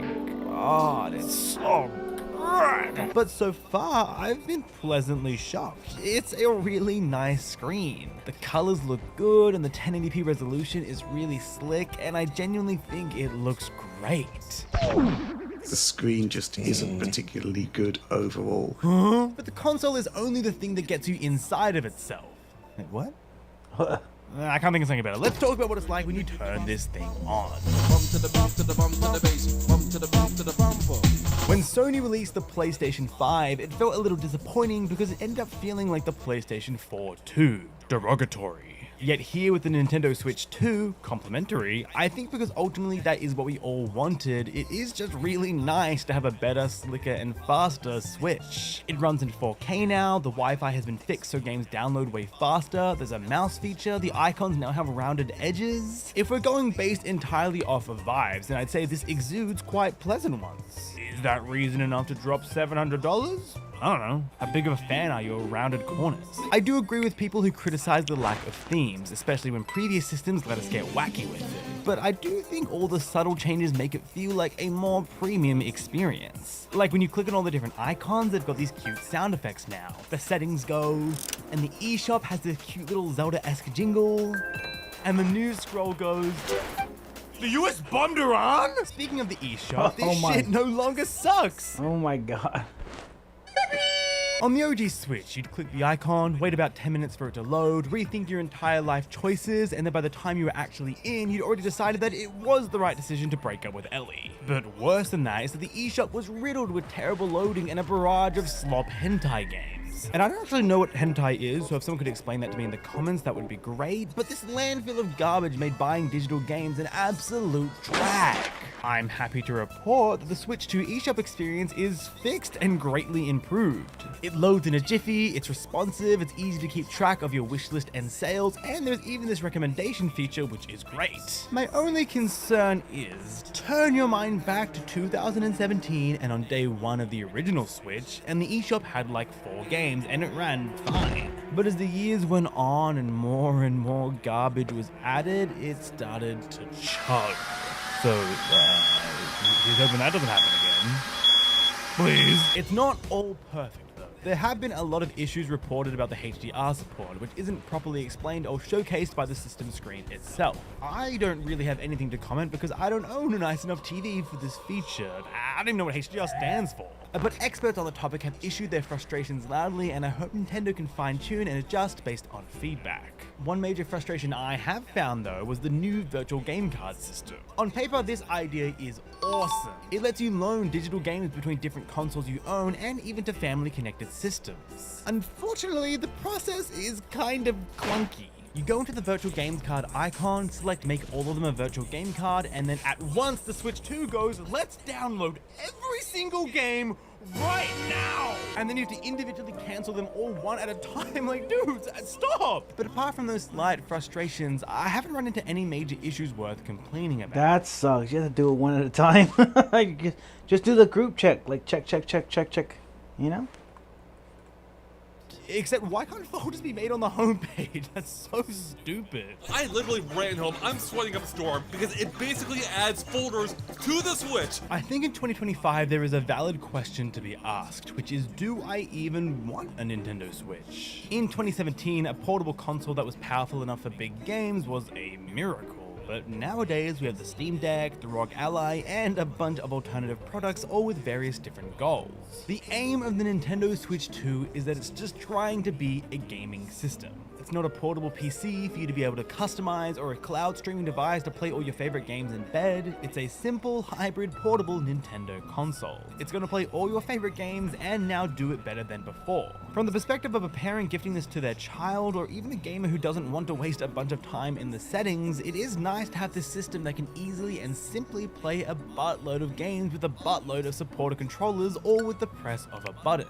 And the new power it's packing under the hood will let third parties port their games to the system without having to greatly sacrifice their creative vision. I, for one, am really excited to play games like Final Fantasy VII Remake again, but this time on the train or whatever. And I hope that other big AAA games like Final Fantasy VII Rebirth or whatever can also make the jump over. And there are things that the Switch does better than any of the other systems that no one talks about. I study Japanese every day, and the Switch is the easiest system for changing languages on. On PS5, a system-wide language change won't necessarily affect the games, with its language still being based on the region you bought it in. And Steam is the Wild West, with some Japanese games not even selling their own language version to you. What? While on the Switch, you just change your language in the settings, and automatically every game you own will change to reflect the system settings. And for visiting older games that were region locked upon original release, this simplicity is a godsend. And while I greatly did wish for this option to happen at the user level, it is something I'm grateful for that no one ever really discusses. So thanks, Nintendo. But now we have to talk about the big innovation that Nintendo prided themselves on. The idea is so massive they had to make a dedicated button on the controller for. Something no one has ever even thought of before, except when they did in 2005. Online voice chat. The chat that you had to pay $30 a month to use. That's fucking insane. Hold on, let him cook. When Game Chat was announced, a lot of people clowned on it, saying, this is just Discord, lol. Yep, that's the point. While they are embarrassingly late to the party, it is nice to have voice chat built into the system level that works this well. It's a far cry from their previous attempt on the Switch 1. Oh my god. You just invite a friend and you're in a call, and then you can share your screen, and even though it is at an abysmally low frame rate, it just clicks. I don't know how to explain it. You see me eating chicken? Oh. I can't tell you how much I've done this exact same thing on Discord with my friends in the past, but now anyone can do it without the need for a capture card and a fancy setup. It's just a button press away. And the filtering on the mic is insanely impressive. I tested it with a friend and it sounds great, even if you're kind of far away. And then I tested it with me vacuuming my room while talking. I shall vacuum now. Okay, I'm gonna keep talking. The vacuum is going and I'm talking. I can't do that voice so well. That's wild. It even allows for camera support, and oh golly, oh gee, I hope the Blackmagic Pocket Cinema Camera 6K Pro is supported. Something I've seen basically no one talk about is that the system is for people of all ages, and I think it's really important for kids to have a safe space online to hang out with their friends. When I was a kid, we had Club Penguin and Mathletics and other dedicated online spaces for children that just don't exist anymore. And I think when you're an adult, you forget sometimes that kids exist online, and it is not a good thing that children... You fucking suck! And it's like a little kid. And then they talk shit back like, damn. easily join public Discord channels where they can get groomed, or worse, develop the worst personality of all time. Shut your trap and slob on my cracker cut. And look, we were all there. When I was 12, I was befriending 25-year-old lesbians in the Google Plus roleplay chat rooms. But now that I'm nearing 25, I think it's important to recognize that there needs to be an adult-excluded safe space for minors online, and this is exactly that. Let's be real. No one buys a gaming console for the safety of children online, or the voice chat, or even the menus. It's all about the games, baby! And the Switch 2 is really interesting in that regard, because instead of releasing with one killer app, it released with a pretty killer app, some popular third parties, and a bunch of old games via backwards compatibility. So, let's check them all out. I don't know, I didn't pay for this shit. I wasn't particularly excited for Mario Kart World. I thought it looked cool, but that was about it. And that was maybe the perfect level of expectation to have going into it, because this game snuck up on me and ran me over and hit me with a blue shell, and then it turned me into a sexy vampire. Mario Kart World is really fun, and I think it is the perfect next step for the series. The last entry, Mario Kart 8, came out 11 years ago. It was slick and tight, and it really felt like the furthest you could push a strictly arcade racing game. The boosted course pack that added 48 new tracks did help keep the game fresh, except when you had to go to Sydney. Oh, no! But after so many years, I think the developers had an urge to push the series into a new direction, rather than again giving us something safe and predictable. So here with Mario Kart World, they changed a bunch of things up. There are now 24 players, which means there is twice the chaos. Anti-grav is out, as we now have karts that transform into boats and planes. And there's rail grinding and wall riding, and this greater sense of momentum, as being hit by an item doesn't stop you dead in your tracks anymore. The art style has been given a lift, leaning more into the stretchy, cartoony aesthetic the series has been embracing over the last couple of years. I especially like how comically violent being struck by lightning is now, as well as the words boom over explosions. And they introduced the biggest game changer to Mario Kart since sliced bread, Breath of the Wild mode. This shit's kind of boring. For the mode that was advertised the most, Free Roam really left a lot to be desired. While at first there is this great feeling of, I can't believe I'm allowed to do this, as you take a left turn out of a track and onto the open roads, that feeling quickly dissipates and it just doesn't feel like there is much of anything to do. I mean, there are these P-switch challenges scattered about, but they're never really interesting. One of them had me grinding on a rail and occasionally jumping. This is boring. I think you'll find they're teaching you the game mechanics. Okay, well, could they have made them fun? I am being a bit harsh on it, but I just think if you're not that into virtual sightseeing or doing these whatever challenges, that Free Roam just isn't very fun. I do, however, envy the children with their giant imagination who will get to play this and fall into this world in a way that adult brains just can't. I don't know, I just wish there were more secrets to discover, more things to do apart from P-switches and pointlessly collecting coins or finding new outfits, which, by the way, I love. To accommodate for the doubling of players, they needed a bigger roster, and so of course you have the usual gang like Mario, Luigi, and all their friends, but now you just have these bizarre picks like the Piantas, Dry Fishbone, a Goomba, and the cow from Moo Moo Meadow. What the hell? Sure. The cows, that's fucking awesome. Oh my gosh.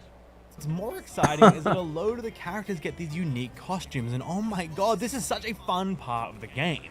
It's all about customizations, alright? That's what you pay top dollar for, to look different.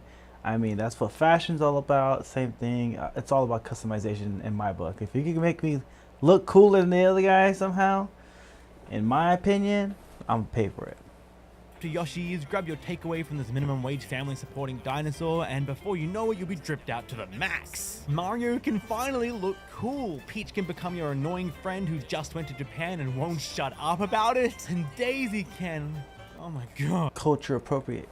I have never been a Daisy head in my life, but this game has made me a convert. I get it now. I get it now. I get it now! Although I do think it is extremely lame only like half the roster gets alternate costumes. So let me put a hat on the cow or something, man. Like, what are we even doing here? But playing dress up is not the whole game. Mario Kart is a racing game, and oh yeah, it's racing time. And because of the open worldness of the game, you have this interconnectedness to the tracks that has never been there before. And so honestly, one of the funnest things about playing this new entry is remembering that a part of the joy of these games is not having decade-old muscle memory built into my hands and discovering these tracks for the very first time. I could play every course in 8 with my eyes closed at this point, so it was a— I really wanted the Eevee, man. Shit. Fuck this game. I wanted this guy. Alright. breath of fresh air for the first time in a decade to have to use my critical thinking skills and figure out on the fly how to race down a track.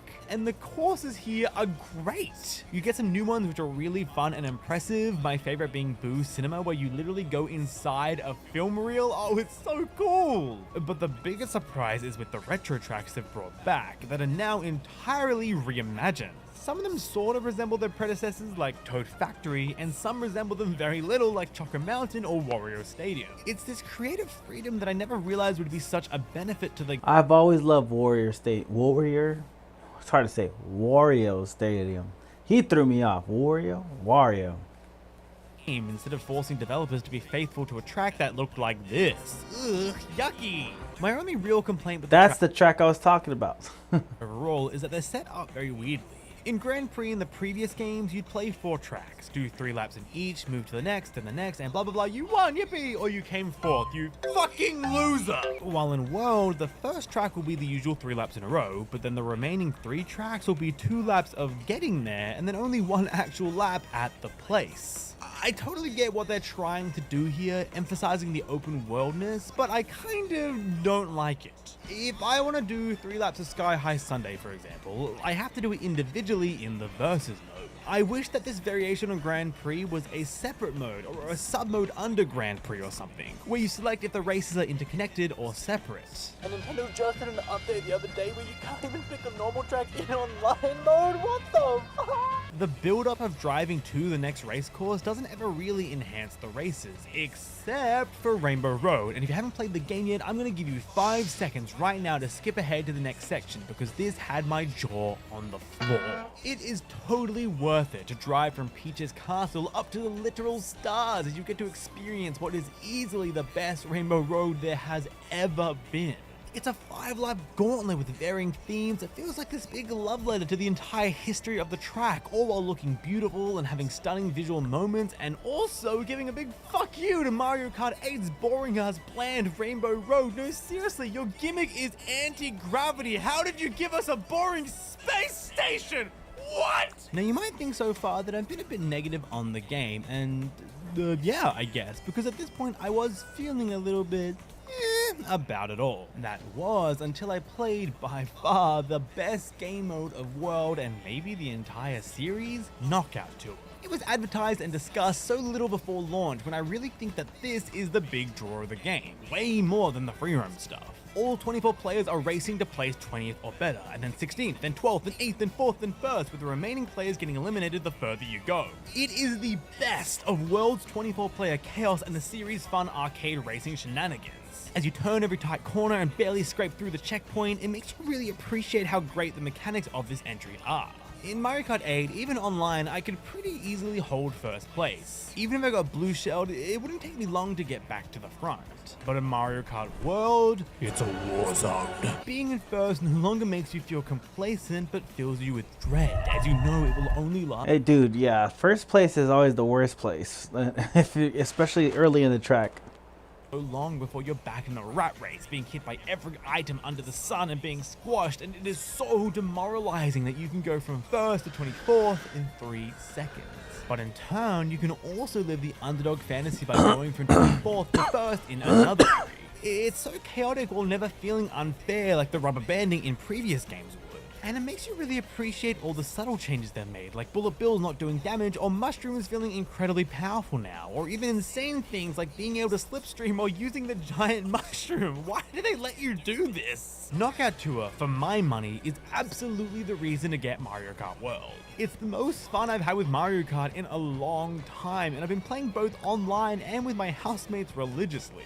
Although, if I can make one more slight complaint, I do miss going online and seeing the flag of every player and seeing where in the world they were from. It felt like we were part of something bigger than us, man. I'm using tilt controls.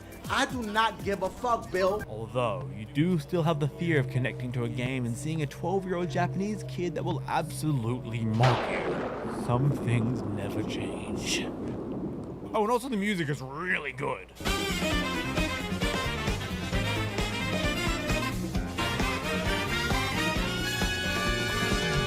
Mario Kart World was the only new first-party release for the Switch 2, with Donkey Kong Bonanza coming in July and Metroid Prime 4 coming later out now? Out now? But one of the most interesting things they did was upgrade previous games with these Nintendo Switch 2 editions. And the most heavily talked about were, of course, The Legend of Zelda, Breath of the Wild, and Tears of the Kingdom. I genuinely thought I'd never talk about these games ever again. I'm sick of talking about these two games.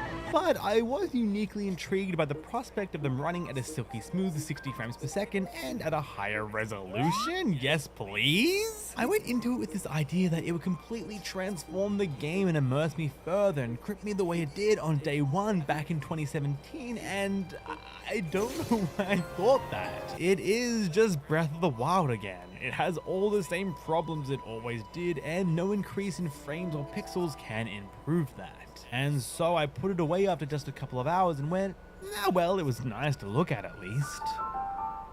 And then I picked it back up just for a little bit. And then I picked it up again, and again, and again, and again, and again, and finally I went, oh no, it did hook me. Yes, the game is still Breath of the Wild, but this new frame rate and high resolution really sucks you into this world in a way that you never could be on the Switch 1.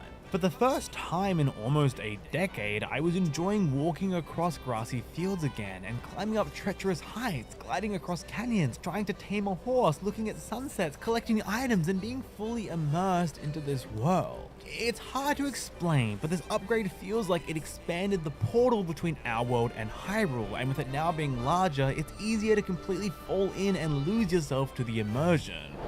That's what I'm talking about! It rekindled this feeling I haven't had since it launched in 2017, where I enjoyed the beauty of discovery as I was serenaded by arpeggio notes and the whistling of the wind between leaves. It still is Breath of the Wild, with a narrative that is inconsequential and terrible dungeons and a bunch of small, dumb, creative decisions. But it also makes everything that game did right shine even brighter than it did before. And I am now... I never played the game, but it looks awesome to play.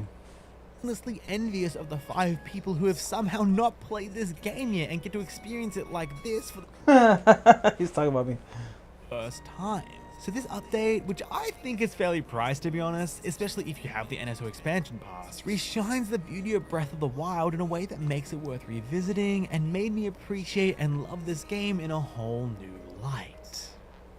And made me just really hate Tears of the Kingdom even more. I am so sick of talking about how much I don't like this game. I just...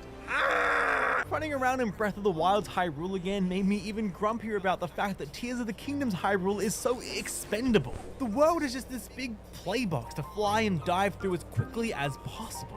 There are no moments in Tears of the Kingdom where you wistfully walk through a grassy canyon to the sound of the wind because the game wants you to be constantly making a big Rube Goldberg torture machine or a car or teleport all over the place and drone strike yourself to the next destination. It is visually impressive to see a game this massive, both horizontally and vertically, run at a silky smooth 60 FPS. And it is nice for the game not to have a heart attack when you use one of its main features. But man, I just can't love this game. A higher resolution does not fix an inconsequential story that is also bad in a world I've already explored with mediocre dungeons and abilities that feel less satisfying to use than its predecessor, and I can't. If anything, this Switch 2 edition is the nail in the coffin for me. Breath of the Wild feels like an adventure through Hyrule. Tears of the Kingdom feels like you loaded up in Gary's Mod and fucked around for a bit. Case closed. With these Nintendo Switch 2 editions, it's not just a resolution and FPS boost though. They've also added this swanky new Zelda Notes feature. Whip out your phone, download the Nintendo Switch app, and there are a wide array of new tools at your disposal when you look down at your second screen and wait. Did we just reinvent the Wii U? It is bizarre that there is now a GPS for the two games, but it could come in handy if you're a die-hard completionist. And of course, there is the big juicy lore update with Zelda's voice memories. When this was announced, I saw a lot of people were upset that they were locking bits of world building behind a paywall app thing, and now that I've got my hands on it, I don't think you're missing much at all. For some reason, I had the impression that the notes would be like, Link and I had a picnic here, and it made me wonder, do I really have what it takes to be the reincarnation of the goddess and save Hyrule? But they're not that at all. Let's take the Rusted Prison, for example. You walk in, use your GPS to find it, and then Zelda starts speaking through your phone speaker. Oh, wait, you have to turn the ringer on for some reason. Okay. If the sturdy iron bars are any indication, those who are brought to the lockup must have committed weighty crimes. Yeah, Zelda, I could have gathered that myself by using my eyeballs and looking around. And seriously, every single voice memory I have found so far is like, this is a cow. One time I ate cheese from this cow. The villagers said it was yummy, and then it was. I love Hyrule. Maybe there are some diamonds in the rough, but personally, it's not something I'm gonna bother with apart from maybe at some point in the future watching a compilation of them all on YouTube. We finally have GameCube games as part of Nintendo Switch Online. Woohoo! Although I am a little disappointed with how few games there are at launch, more will be added over time, so it's okay. We just have to be patient. I have used and loved Dolphin for many years, but I do think it is equally as enjoyable to go into an app and just select a game and it works. No configuration of graphic settings or controllers, just pressing start and playing. And I don't know if this is common knowledge and I was just out of the loop, but you can plug in your GameCube controls into the Switch and they work perfectly, which is awesome. Now I don't have to pay $90 for a GameCube controller. So, how are the games?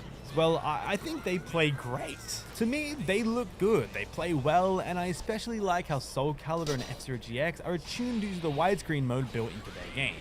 It feels great to have an old retro game in widescreen on a big TV. And it's nice to see Wind Waker finally on the Switch. I know everyone says this, but oh my god, the art style has really held up. With this resolution boost, apart from the UI elements, it's hard to tell visually that this game came out 20-ish years ago. Except for all the stupid gameplay stuff. I would have preferred if it was the HD version on the Switch, which I think is objectively better. But it's still great for people to have the chance to play the game at all. And now I can finally throw away my piece of shit GameCube. And at last, every single mainline Zelda game is available on a Nintendo platform. Except Twilight Princess. Why do you hate me, Nintendo? Ah! Okay, this shit's gone on longer than I wanted it to be, so let's wrap it up. The Switch 2 is very backwards compatible. Before launch, Nintendo released a list of games that were and weren't compatible, and a lot of us started to get a little worried about it, but in practice, it turns out pretty much everything works. You can only get your stuff on. And in a lot of cases, the games run better now. If a game had an uncapped frame rate on Switch 1, that shit is being boosted all the way to a silky smooth 60 FPS. Oh yeah, baby! Damn, might as well just get this Switch 2 then, just so you play all the old games that I never got to play. You even have some rare instances of games that, by accident, I guess, were running at 1080p in handheld mode on the Switch 1, despite its screen only being 720p. Which means you get games like Hyrule Warriors Definitive Edition with no patches, no touch-ups, no nothing, running at 1080p 60 FPS in handheld, and oh my god, this is a dream! It looks so good! I love this fanfic Zelda hack and slash game! It's not all perfect though. Well, I'd say anything from Switch 1 being played in docked TV mode is fine. A lot of games do not look great in portable mode. Because most of these games are being rendered at 720p, when being blown up to a 1080p screen, it just looks less than desirable. And then when you have games that weren't even hitting 720p being blown up to the new screen size, oh, forget about it, this looks awful! Your eyes do get used to it, but I don't know, I wish and hope Nintendo would add in a feature or a toggle to trick the game into thinking the console is in dock mode when it's actually handheld. But apart from that, backwards compatibility is always a great feature and something I'm a big fan of. So big ups Nintendo. Thanks. So the burning question, should you get a Nintendo Switch 2 right now? Probably not, unless you absolutely need to play Mario Kart or you're still on the OG model of the Switch 1 with the crusty ass small screen and that terrible battery. It just feels like a better, more premium Switch. a Switch 2, if you will. It is nice to play these new games and have old games ready at the disposal sometimes with enhancements, but I don't think I'm missing out on much at the current moment. This thing is going to be around for at least 5 to 8 years, and once they get a new Zelda, they got a new Mario, some more third-party stuff is on, then yeah, you should absolutely consider getting one. But for now, the previous models I think will suffice. I'm not even going to get rid of my old one because, I don't know, this thing is big and I'm kind of scared of taking it on the train. No one take my Switch 2, please. The gaming industry is different to what it was in 2017. When the original Switch came out, the idea of a hybrid portable gaming system was insane, and a lot of us spent so much of those first weeks giddily taking the console in and out of dock mode. Unlike the Switch 1, or the Wii U, or the 3DS, or the Wii, or the DS, there isn't a big wow factor gimmick this time around. And while there was a slight feeling of disappointment as this fact hit me, I think this is ultimately what we all wanted, and I'm glad Nintendo hit the bullseye.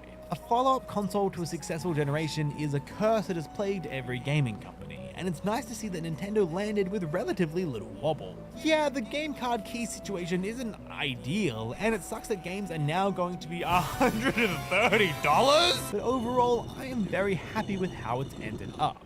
And that is my review of the Nintendo Switch 2. $130? Fuck that. I usually really talk about stuff that just came out, but I wanted to. If you have a Switch 2, please tell me your thoughts below, and if you don't, get out! If you want to see these videos early, plus get exclusive goodies like a companion video and some other chunky extra bits, please consider becoming a member. It's like Patreon but built right into YouTube. And sorry I disappeared for 6 months. I've been working really hard on a 3+ hour video on Evangelion. Wait, no, don't cut me off. No, I want to talk to everyone!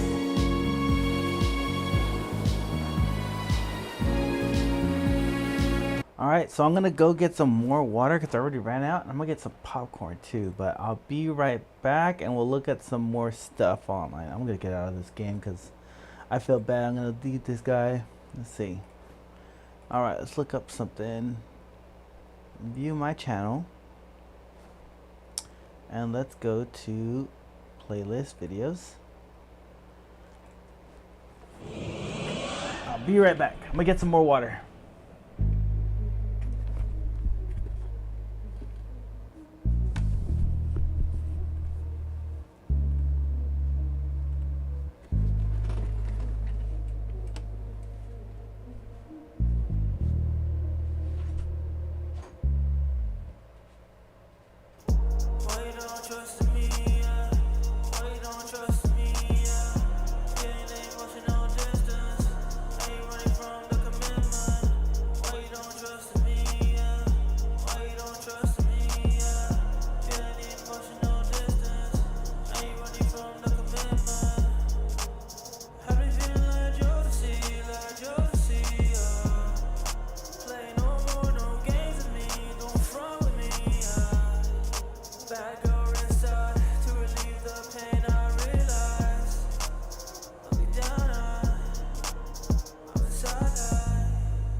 Cover my wrist and go like.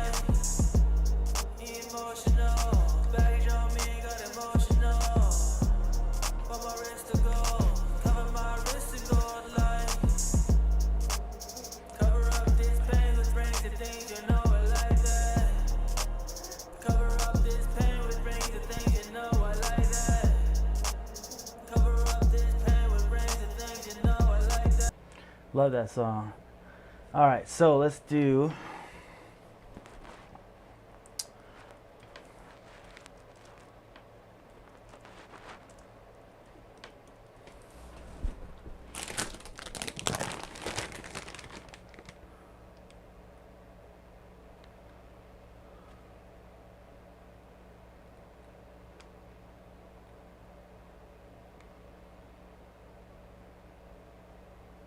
All right, let's check this out. In Pokemon Pocket, we finally have definitive proof on which pack is the ideal pack to pick within the 10-pack carousel, because we have proven that it is actually rigged. That's right. This is actually going to show proof that what you pick here is going to be this one. Why this one? Because it's the same as this one. Wait, why that one and these two? Every single pack is actually the same. They're not 10 random packs where you don't have any way to see which one is what. This is not like the Wonder Pick where you have 5 random choices.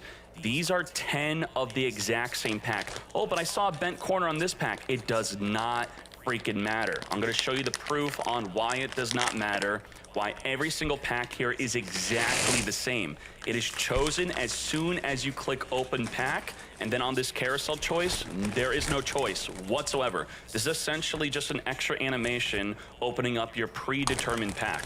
Now, where's the proof? Okay, so we have multiple proofs.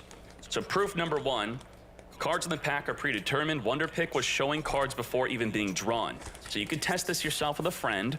If you open up your pack, but then go to the carousel and do not choose your pack contents are already sent out to your friends list on the Wonder Pick system for exactly what's in your pack. So again, you can test that yourself, but maybe this is not enough proof for you.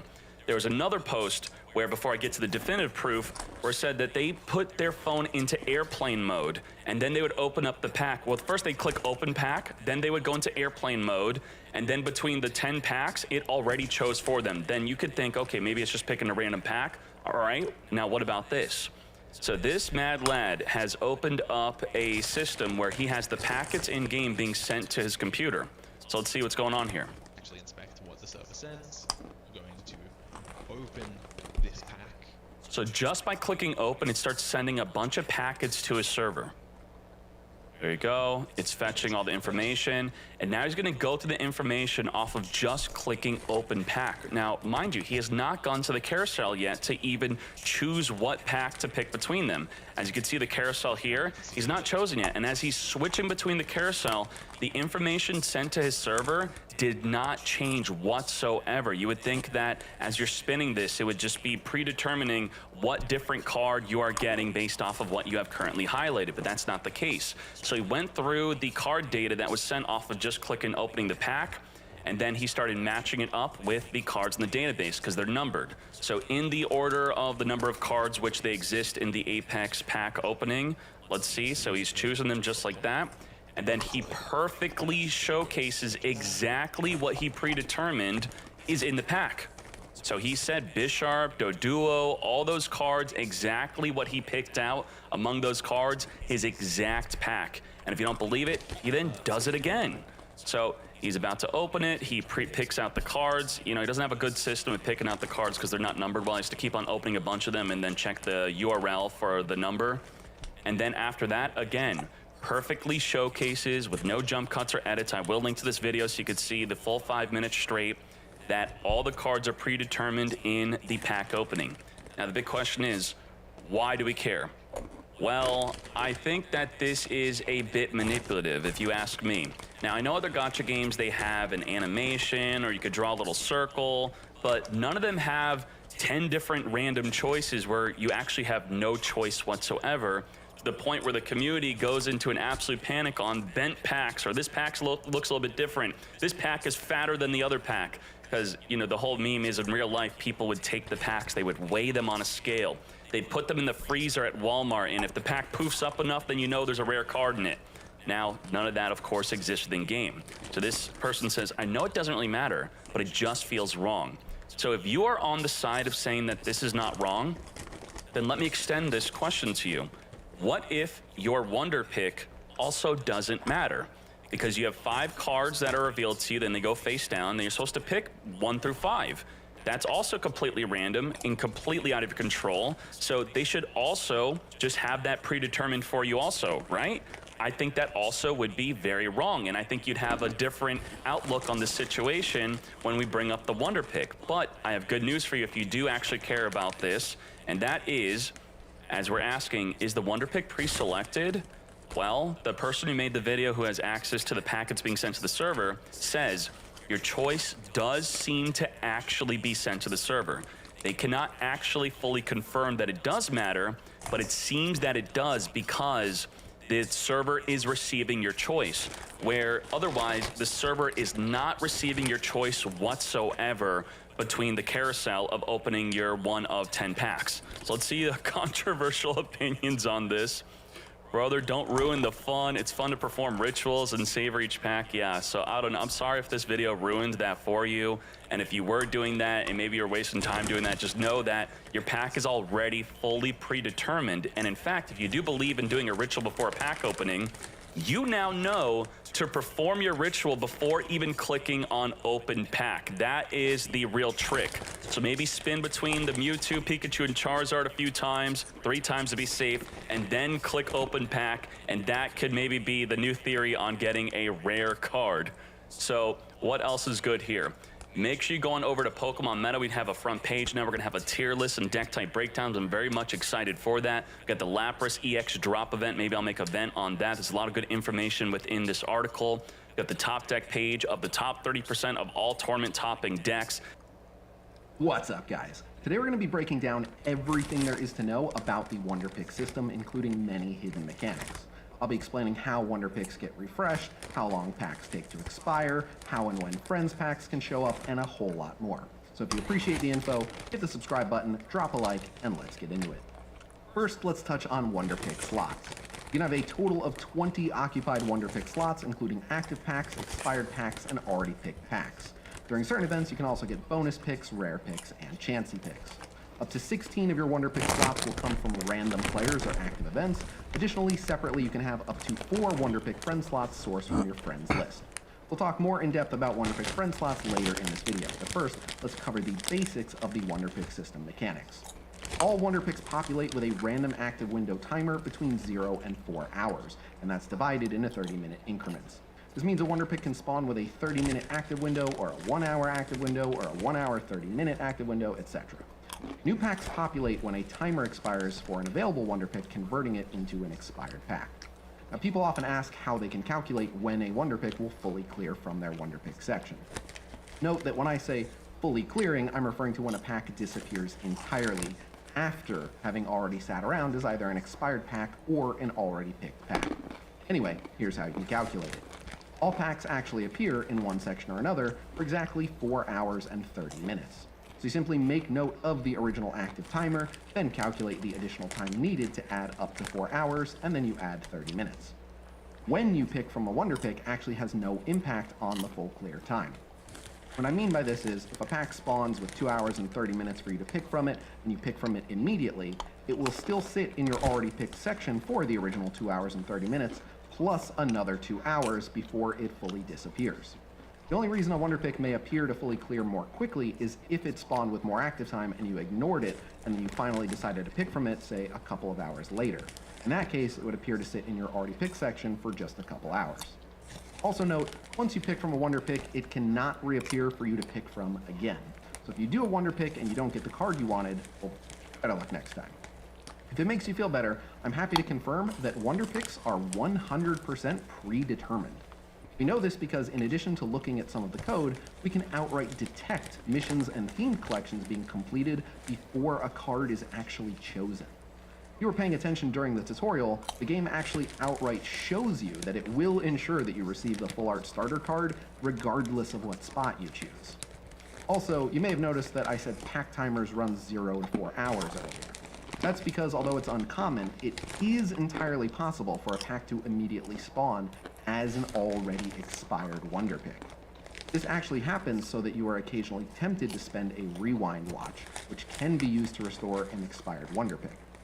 So far, the only source for Rewind Watches is from leveling up your account, with each level awarding you +1 Rewind Watch. Because the current level cap is 50, that means that as of now, you will only ever have 50 rewind watches, period. So be sure to spend them wisely. On the subject of costs, let's quickly touch on Wonderpick stamina. You can replenish Wonderpick stamina over time by spending Wonderpick hourglasses or by spending Poké Gold.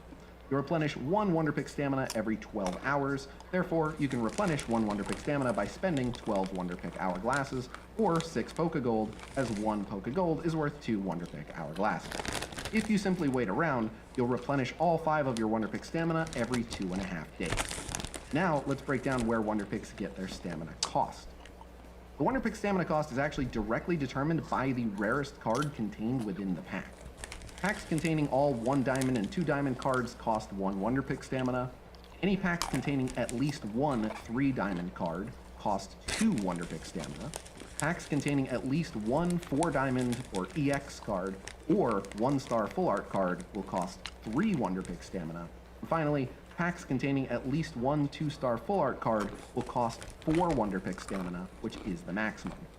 Now you may be wondering, what about the cost for packs containing like a 3-star immersive card, or a shiny, or a super shiny, or a crown card? And this is where we have to talk about a largely unknown but important hidden mechanic of the Wonderpick system, pack live rate. When a pack is opened by a player, depending on the highest rarity card in the pack, the game actually flags the pack as either alive or dead. If a pack is alive, it will show up as a Wonderpick for other players, and if a pack is dead, it will never show up as a Wonderpick. Not for the people on your friends list, not as a random pack, it just won't appear at all. So how does the game determine if a pack should be flagged alive or dead? Well, it's actually pretty simple.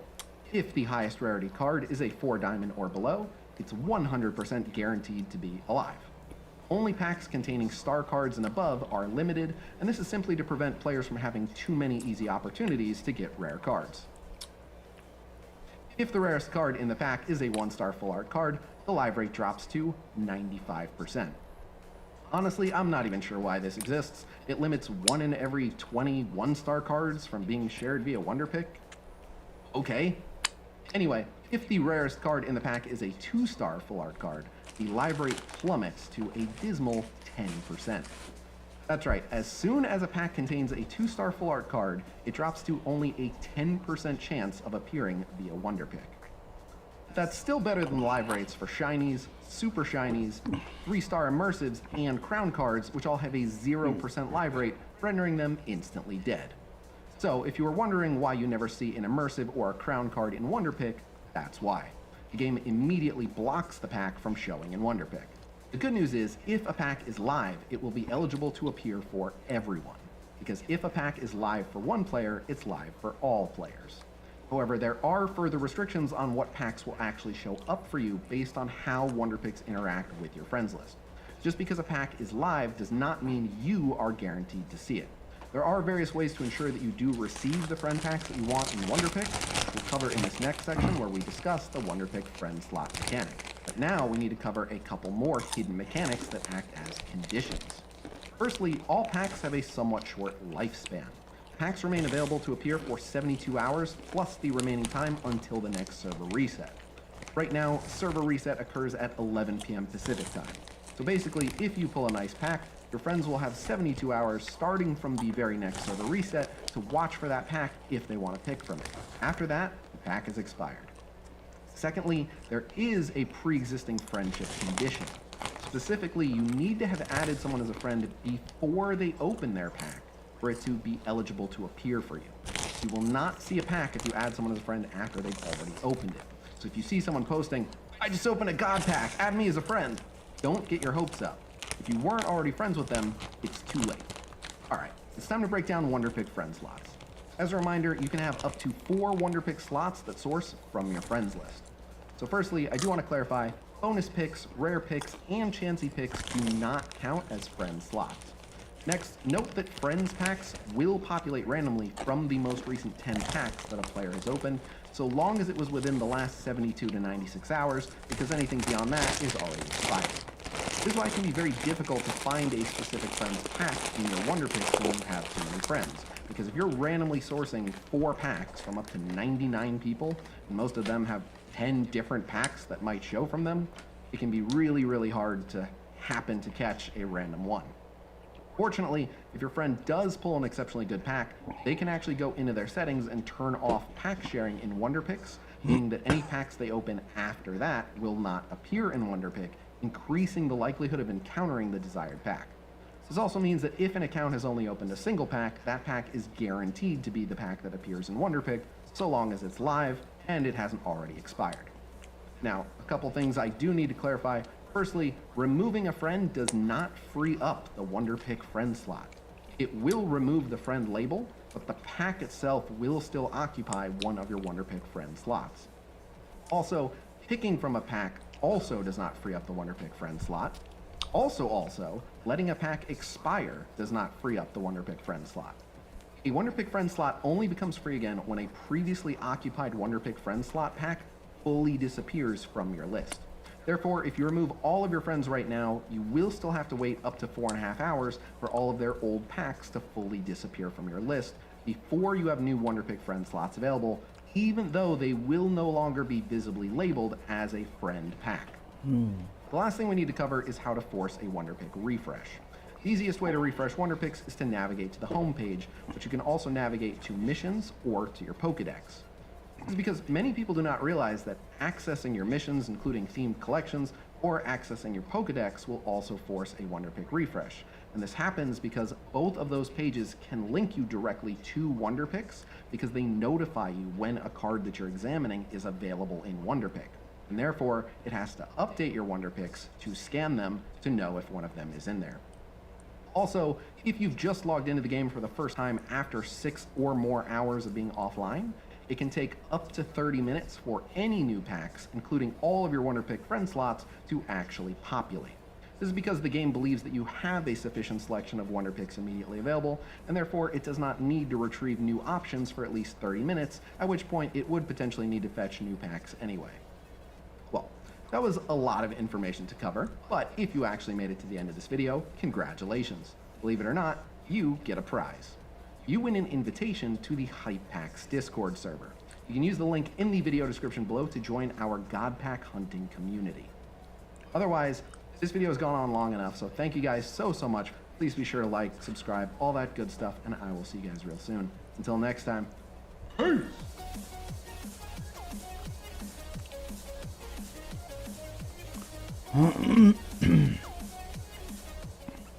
Interesting.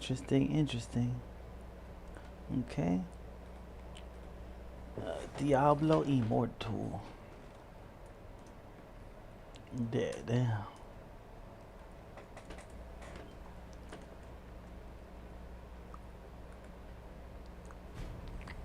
Welcome back to another Diablo Immortal video. Is the druid already dead inside of the game? Today I'm here with Indez and we're about to tackle this topic. Indez, thanks for coming through, brother. I appreciate you, man. Thanks for having me. It's always a pleasure to be here. Yeah, man. So the reason I wanted to bring this up, and first of all to you, you played a lot of Druid. You played a lot of it on your stream, and we played a lot of it before it even came out. Really versatile class, can do many different things. But I noticed recently that you switched already from the Druid. Now, I know that you are a regular streamer. You're always looking for new content. You switch a lot. So I figured it would be a good conversation to have with you. So I guess to start things out, what made you switch so quickly from the Druid? I mean, like, a lot of people have been asking me that because they think, like, oh, he switched because the class is trash, or it's because it doesn't do enough damage, it doesn't have, like, the ancestors. But the reality, even though if those things are true, most of the times I play a class, you know, 1 week at a time, and then I do my builds, I do my guides, and you have to understand, like you said, like, I stream every day, so if I don't have something that keeps me excited to go and like just keep exploring new ideas on the stream and also for the videos, I kind of get like slightly bored, and that's the feeling that I started to get after I did like the farming build, the PvP and the PvE.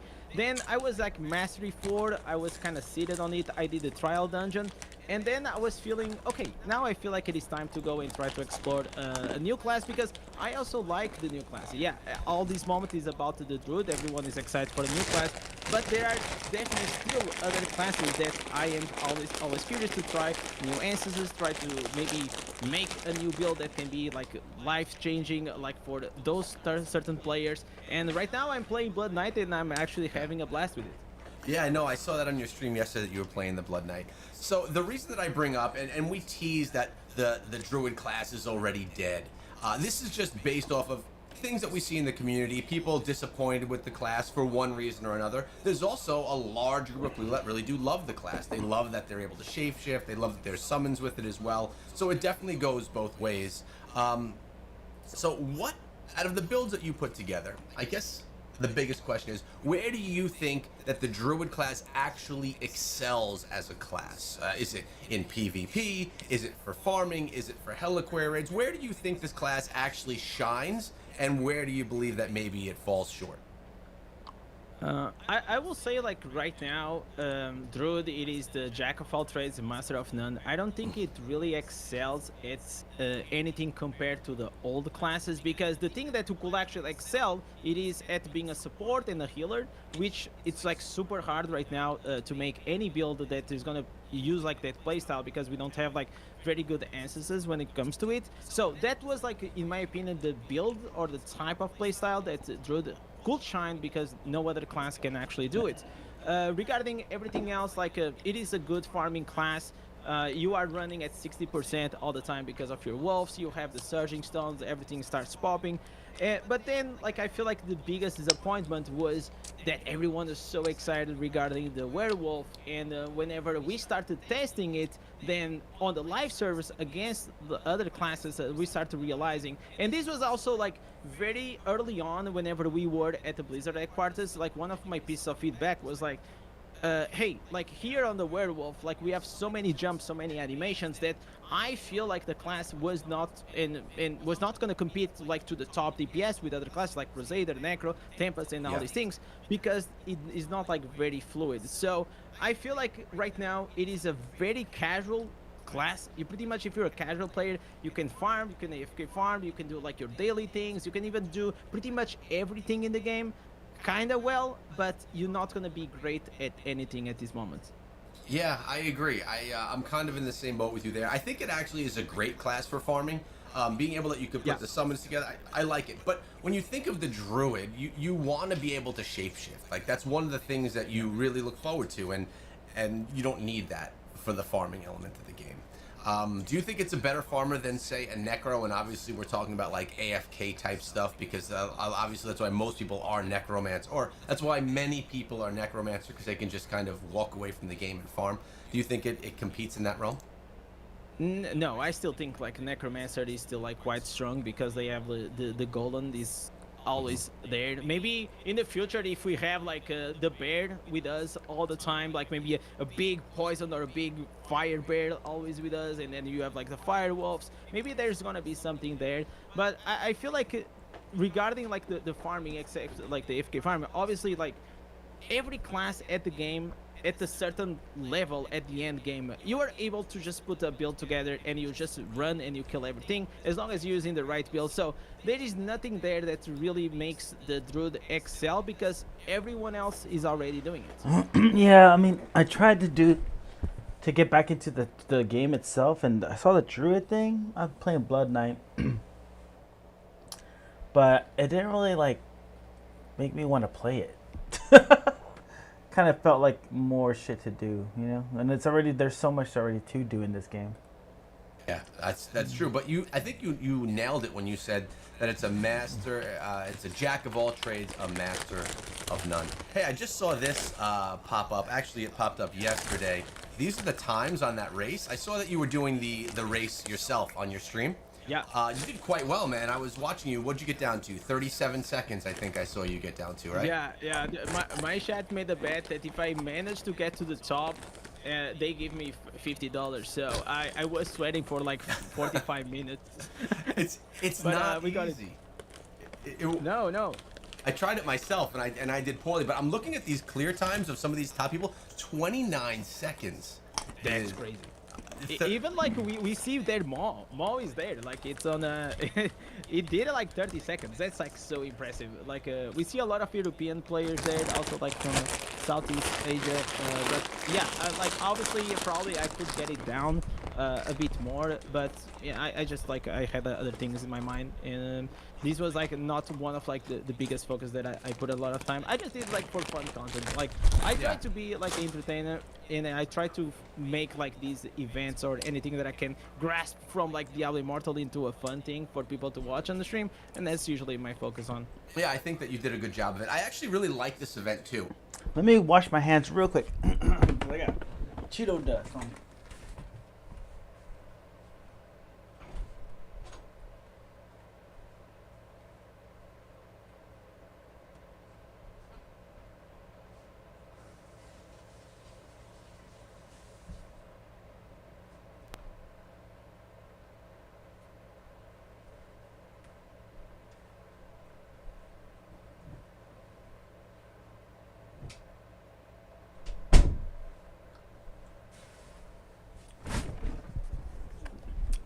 Hey, having like Cheeto hand dust like on my fingers, and it's like touching equipment. Like the mouse gets all covered. The reward is shit. cool, right? Like it's gonna be able to allow someone to name something inside of the game for the druid. But I thought that the actual race was fun. I thought it was a good concept, and I like seeing it in the game. All right, so when you think about, and we've talked about this before, but now we could add more context. Blood Knight came to the game was OP.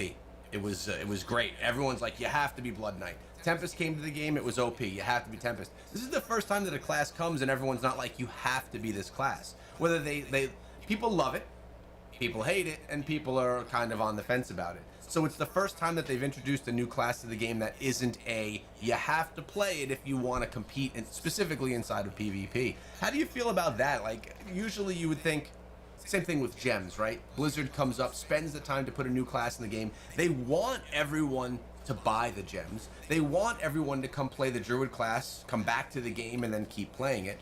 So why do you think they didn't, right off the bat, make this an OP class as they have in the past? And do you think it was intentional that they didn't? I don't think it was like really intentional. Obviously, like, there are some people, there are two sides. There are the people that are like, oh, thank you Blizzard for giving finally a class that it is not OP and we can finally still enjoy the game. And then we have the people that were like, oh my god, this is gonna be like the next Tempest, and I'm gonna roll for this, I'm gonna be like a werewolf, or I'm gonna be a bear, I'm gonna go into battlegrounds and I'm gonna destroy everything, right? Yeah.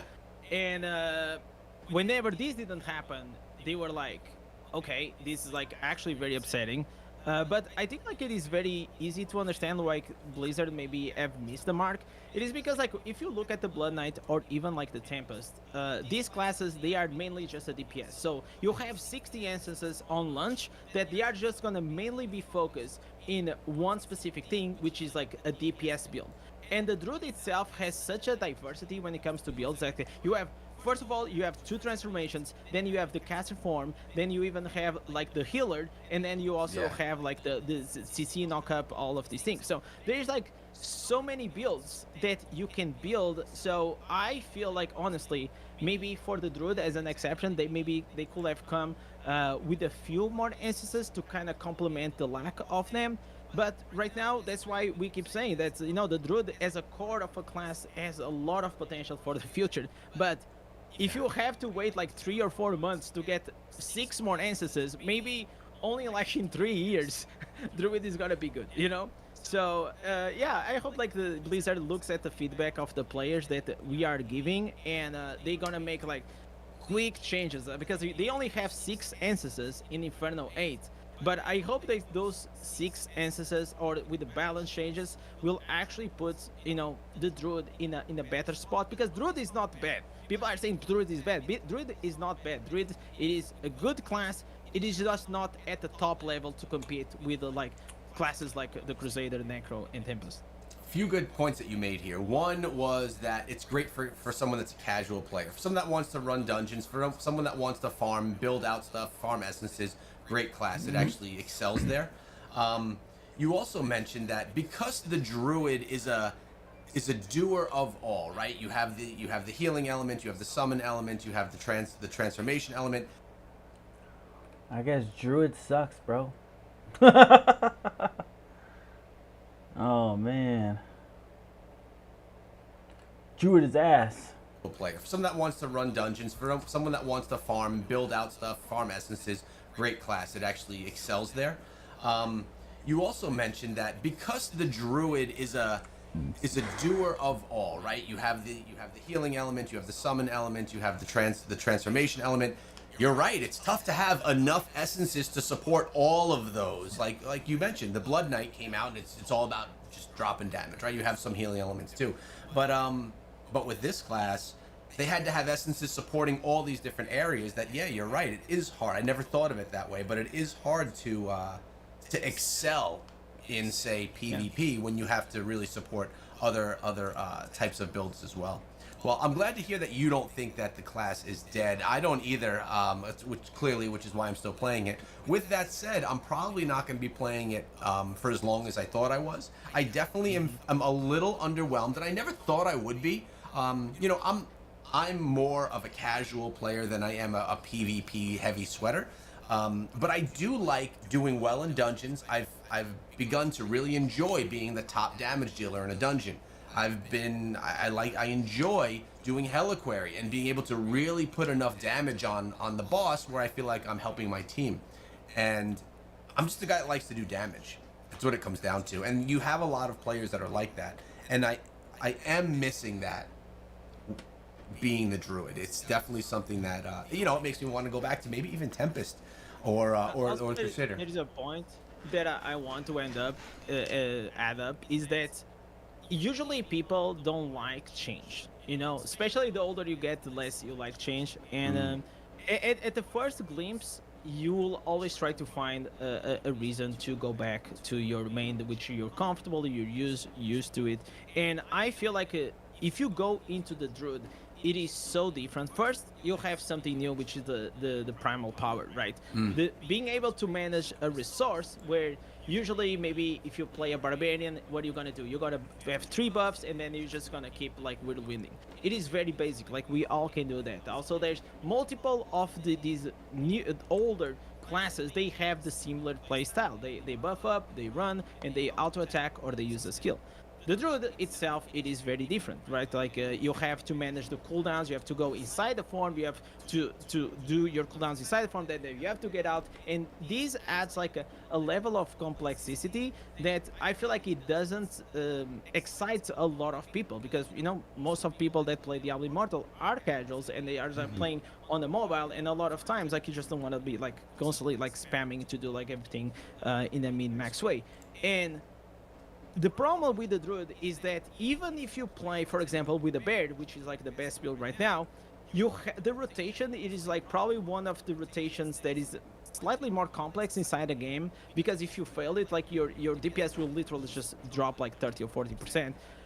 But the problem is, and this is why also I got slightly bored of it, was like, man, I am sweating hard here to try to output enough damage by giving like 200% of my effort. Like I'm like going in and out of these things, and then I don't get the reward, you know? So yes, I feel like the classes, they have to feel good to play, and if you're gonna put like 200% of your effort, you should get rewarded that you're also gonna get way more damage in this case. Like for example, the wizard, you have like all these spammy builds that you are just like clicking all the time, and you go around and you do.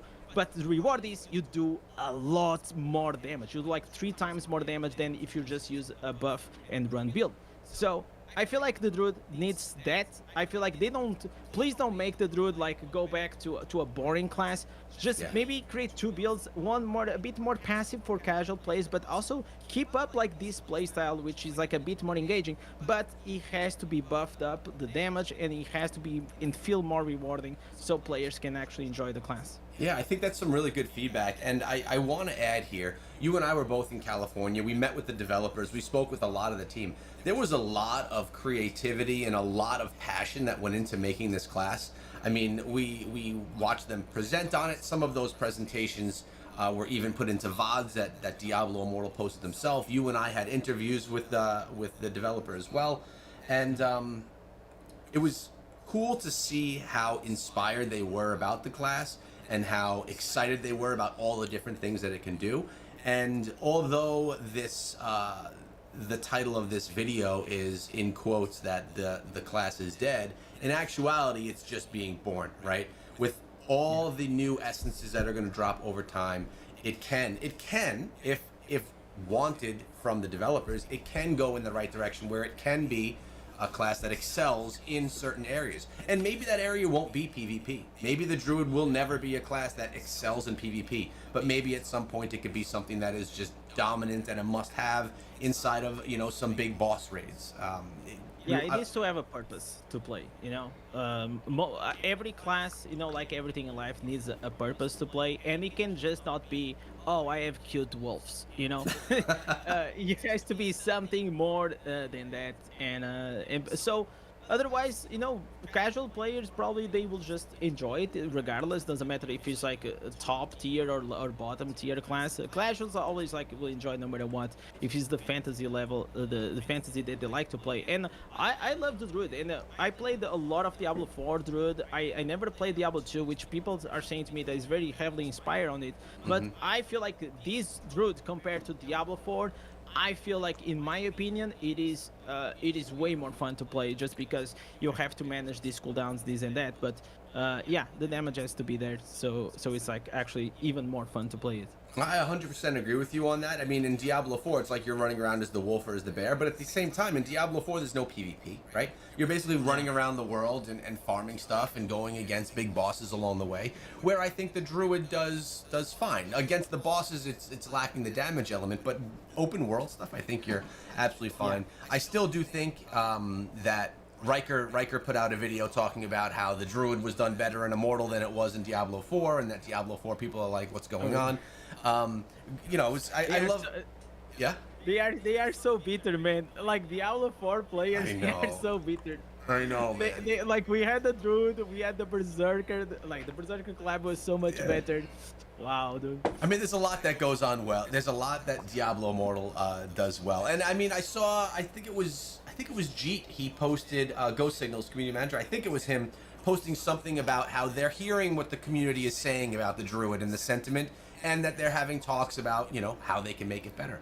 And I think that the team, as of late, has done an even better job as to making it known that they're listening to what people are saying. If you watch the forums, you see Ghost Signals on there all the time, and that's just how we get changes to happen inside of the game in a way that are going to benefit the players. Now, obviously, everything that we want won't happen, but I'm happy to hear that they're hearing us. Yeah. All right, so it's not a dead class. You still enjoy playing it. I do as well. It's just not going to be something that excels as one of the best in any area of the game. And at the end of the day, that's okay. You're doing a stream today. I'm gonna actually hop on over to your stream, and maybe I'll even hop on with you, and we can have a little conversation a little bit more in depth about this. If you guys haven't checked out Indez, I'll be linking his channel down below, and go check out his live stream today, and I'll be there as well. Thanks for coming through, man. I appreciate it. Thank you to you, to your community, and to all the legends that are watching this. Yes, and I see actually right now in the in-game chat, Hydra Hunter, he says, can I be in your 50K celebration? Which reminds me, I'm almost at 50,000 subscribers in the channel, guys, and when I get, which is crazy, it's been 5 years, almost at 50K, and when I do, I'm going to have a big celebration. I have 100 legendary crests will run on that stream, and I'm going to have some giveaways as well, so really looking forward to that one. Hopefully it happens in a couple of weeks. I think we're only like 150 subscribers away, man. I'm pretty excited about it. Wow, dude, that's going to be big, man. I'm proud of you, man. Thanks, it's gonna be a good one. 50K is a good number. You know, you have milestones along the way, and that's a fun one. But hey, guys, hope you enjoyed the video. Let us know what you think of the Druid down below, and we'll see you over in Indez's live stream in just a little bit. Okay, that was cool. Let's watch the rest of this shit. Productive and happy than by sleeping well in relations where we have allies, hopefully many more than we currently have. We don't have enough allies, in my opinion. I'm hardly in isolation. Or we have the wrong allies. We're the wrong allies, but the number is dwindling. So it's, right, only a couple real allies left, and I'm not even sure they're allies, but whatever. I feel like I've been watching a lot of conservative. I'm going to put on some David Pakman, because just to, like, get some liberal stuff in there. David Pac-Man. He just put a new one out. All right. Thanks for joining me on the gaming stuff. I've been interested in the gaming world. I'm a gamer myself. I just haven't. I've had the questions of like what's going on with the Nintendo Switch and all that stuff. So thanks for joining me and just listening with that. All right, let's go to some news. When did this drop? Day ago? No, we don't want that one. 11 hour, 8 ago? Nope. Nope. Nope. Oh, it's just like little tidbits of what his old one is. Rider opened fire on ICE agents. Let's check it out. So what is going on in California? Yesterday, ICE officials were fired upon by rioters during an ICE raid. This morning, the mayor issued an executive directive looking to ban ICE officials from doing business in her.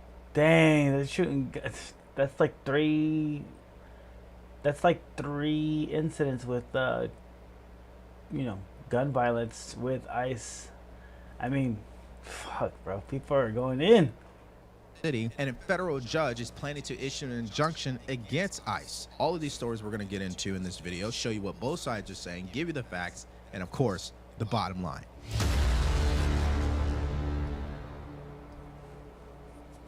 Fox News alert, we're following a massive clash shaping up outside of LA. Federal agents shutting down an illegal cannabis farm staffed by migrants. But hordes of resistors showed up to fight. Agents had to deploy tear gas to clear the road. The standoff has been going on for hours, and feds had to resupply federal agents who were boxed in. The U.S. Marshals were called in for backup, and they've arrested a handful of agitators. One of the protesters was found to be carrying a gun. So far, at least 3 people have been hospitalized. ICE needs more manpower. The big, beautiful bill will give it to them, but in the meantime, these agents are out on an island. All right, bottom line up front, 3 facts you need to be aware of as it pertains to this story. Number 1, this was not a peach farm, this is not an almond farm, and this definitely was not a strawberry farm. This was a cannabis farm. Glass House, which owns the land, has a state license for cultivating cannabis. That's fact number 1. Fact number 2, at least 10 individuals were under the age of 18, considered to be minors, and were working on that farm. That's fact number 2. Fact number 3, ICE had a criminal warrant. They had the supporting documentation, the legal authorization, and the congressional authority that's been given to them to go in there, detain, and deport illegal migrants. So that's fact number 3. Now that you know that, we'll start getting into the opinions, starting with what Fox News had to say about this story. Take a look. Hundreds of protesters swarmed the marijuana farm in Southern California as federal immigration agents were carrying out a search warrant there. The U.S. attorney warned these protesters not to interfere or they would be charged with a federal offense. But a local news helicopter captured the moment that one of those protesters appeared to fire a weapon at the officers. The U.S. attorney says now FBI has issued a $50,000 award for information leading to the conviction of an unknown subject who appeared to fire a pistol at federal law enforcement officers near Camarillo. California Governor Gavin Newsom tried to politicize this moment. He posted kids running from tear gas, crying on the phone because their mother was just taken from the fields. Trump calls me news scum, but he's the real scum. The CBP commissioner, Rodney Scott, replied to that with this. Here's some breaking news. 10 juveniles were found at this marijuana facility, all illegal aliens, 8 of them unaccompanied. It's now under investigation for child labor violations. This is Newsom's California. All right, this story is going to continue to get crazier, but before we move forward, I have a special and important message from today's sponsor, Chapter. We're talking about Medicare advisors who are unbiased, independent, and have a record of saving people just like you thousands of dollars. It's no secret when you sign up for Medicare that it's confusing, it's frustrating, and in some cases, it's almost as if the system is geared to take advantage of you, which is why Chapter exists and why we partner with them. If you give them a call, you're going to be talking to a real human being that's going to make sure you get the right Medicare plan. Because as it stands today, the Department of Justice has launched an investigation into the top 3 brokers in the nation because allegedly they've been getting kickbacks to steer you into the wrong Medicare Advantage plans. And so that's why I encourage you to give them a call. You've been paying into Medicare. This is the type of service you deserve. Give them a call at 323-431-5200 or hit the link in the description below. This call could literally save you thousands of dollars. Okay, so there's more to what Gavin Newsom had to say. And before I show you that, take a look at what Libs of TikTok says. So just to be clear, the Democratic Party is now the party of illegal alien children being used for labor at weed farms. Did I get that right? Yes, you got that right. And so this brings me to what Gavin Newsom had to say in response to Libs of TikTok after they posted the video showing the individual shooting at ICE agents. What did Newsom say in response? Of course I condemn any assault on law enforcement. U.S. poster. Now due January 6th. See, it's all political theater for this guy. Now, let's circle back on these children that were found on the weed farm. Take a look. We're learning this morning that 10 people under the age of 18 were found at that farm, 8 of them unaccompanied. And so now the Customs and Border Protection Commissioner Rodney Scott says this is also turning into a child labor violations case. A spokesman for Homeland Security said that they were conducting criminal warrants. Holy shit. You got yeah, I mean, if you're gonna have immigration. If you're gonna have illegal people on you, so might as well get the kids involved too, you know? Fuck it. Bring everybody on that fucking farm. At Glass House Farms, there's a marijuana facility. They had 2 different locations, and there were raids happening at both of those locations. And then what happened is protesters quickly descended upon those farms when word got out. This lasted for hours. There were people who were well into the night being taken away, detained. We don't know at this hour how many people have been arrested. Okay, so it's already enough that you have illegal aliens working on this weed farm. And then it's a whole other thing that children are also working on this farm. And then you have this report from Data Republican on X who says, allegedly, that this company, Glass House Farms, was the marijuana growing operation that got raided yesterday. They had a class action lawsuit filed against them for failing to pay wages and failing to provide breaks. Damn, okay. That sounds like a rough area to fucking work for. You're not even get paid half the time. Or you're not gonna get paid sometimes, and you get no breaks, and you got children working next to you, like an illegal immigrant. It's like, bro, this operation's kind of crazy. Tom, it strikes me unbelievable that the Democrats are not on board. When you look at this raid, there were 10 juveniles that were legally brought across the border. You and I covered this in the Biden administration. I was down in Texas. We encountered 8, 10-year-old, 12-year-olds coming across with just a name and an address and a phone number on their necks. The cartel ruthlessly sending them across, and yet now we know that 10 of them, 8 of which were unaccompanied minors, working illegally in a marijuana farm, and your agents go in and rescue them essentially, and yet there is violent resistance to that. Does that upset you? It certainly upsets me, and like I said, you know, I fucking love this popcorn. It's so addicting. This is the popcorn I use. I call it fight popcorn because I use it for my UFC fights. So fucking good. And then I put the Japanese peanuts. I just dump them in there, bro. Ah, so good. Anyways, the work men and women of ICE are doing is incredible. Look, we're looking for over 300,000 missing children. We've already found 10,000. Have you heard that anywhere? No, the media is simply not covering it. And look, this should be a nonpartisan issue. Arresting public safety threats and national security. I almost knocked out my wire with the. Everybody be on the same page on that. Rescuing children. I mean, it should be a nonpartisan issue. Everybody should be in lockstep on that. The only thing I can think of, Griff, if they hate President Trump more than they love their community.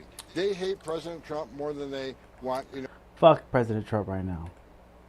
Safe communities. And there's just no other excuse why this is not, why this has become a partisan issue to take public safety threats off the street. Yeah, see, this is the question that Americans truly need to come to grips with. And really, it's only half of the country, in my opinion. Is that if you don't want criminal illegal aliens in the country, why would you want non-criminal illegal aliens in the country? People who did not come through the border the right way. Why would you not want them deported? Oh, that's right, because you believe in amnesty. The problem is when you think that way, you're now thinking like the people who run these sanctuary cities, which we know crime is an issue, which we know actually enables the criminals to hide out in those areas and are truly not benefiting the local economy. But I mean, that is more of a boring point that needs to be made, and no one's wanting to hear that, of course, from the left. Now, here's the president echoing the same thing that Tom Homan just said. You know, something that you should have that you haven't reported. As you know, 300,000 children are missing, right? 300,000 under Biden. We've already gotten back 10,000 of those children, and we have a lot more planned to come back. We're getting them back by the thousands, but 300,000, and we've, as of this morning, over 10,000 we've gotten back. See, the fundamental sticking point here, politically, is that one side wants to follow the law because it hasn't been followed. And the other side wants to change the law or act like the law doesn't exist because of compassion. And at the end of the day, when you're having to govern almost 400 million people in a country, you got to go the more conservative route, because we know the liberal route is not good for our country. It just isn't. You just cannot have a free-for-all. You just cannot allow people to skip the line, and you cannot reward people who do not follow our laws. That's what Democrats are asking for. And so if we let that happen, then what is the point of having rules? What is the point of having laws? I know there are exceptions. I know amendments exist, right? I know people deserve second chances, and there's a time and place for all that. Now, of course, there were people on the ground, protesters, that were speaking out against this. So let me show you their side of things. Take a look. They started throwing pepper balls, tear gas, smoke, everything, just trying to disperse us because they're scared. They know that we're gonna push back against it. We're here united. We're not letting ICE agents in. We're not letting ICE agents out. We've been trying to block in since we're not giving them what they want. What we've really seen here is horrific. It shouldn't be this way. It is vulgar. It's un-American. This is not what we are about here. Really, this is exactly what you guys are about, because if we look at the video footage of when the ICE officials were leaving, the protesters are throwing rocks at them. I mean, in some cases, they broke the vehicle's glass. They should be prosecuted. I don't understand for the life of me why Americans think fighting physically and looking to hurt federal authorities, law enforcement officials, is the solution. It actually makes the problem even worse. We talk about this all the time. If we exercise some intelligence here, if people want change, the change happens in Congress first, not in the streets like this. But as I always say, what difference does it make when you still have the mayor of Los Angeles speaking like this about ICE agents? Take a look. And I think the idea that we should accept this, people being snatched off the street by masked men in plain clothes with vests on that it looks like they got from Amazon, carrying guns and pulling people aside, no warrants, arresting them, detaining them. We don't know where they go. All right, now in a perfect world, the mayor would take a page from Eric Adams, and she would make a deal with the Department of Homeland Security, with the Trump administration. And that would actually allow her to be a more effective mayor and actually protect the people who deserve to be protected, in her opinion. But she is an extremist. She wants to protect all illegal aliens, even if they're criminals, even if they're employing children to do labor, even if they are a part of gangs. She wants to protect all of them because it's about undermining President Trump, as you guys know.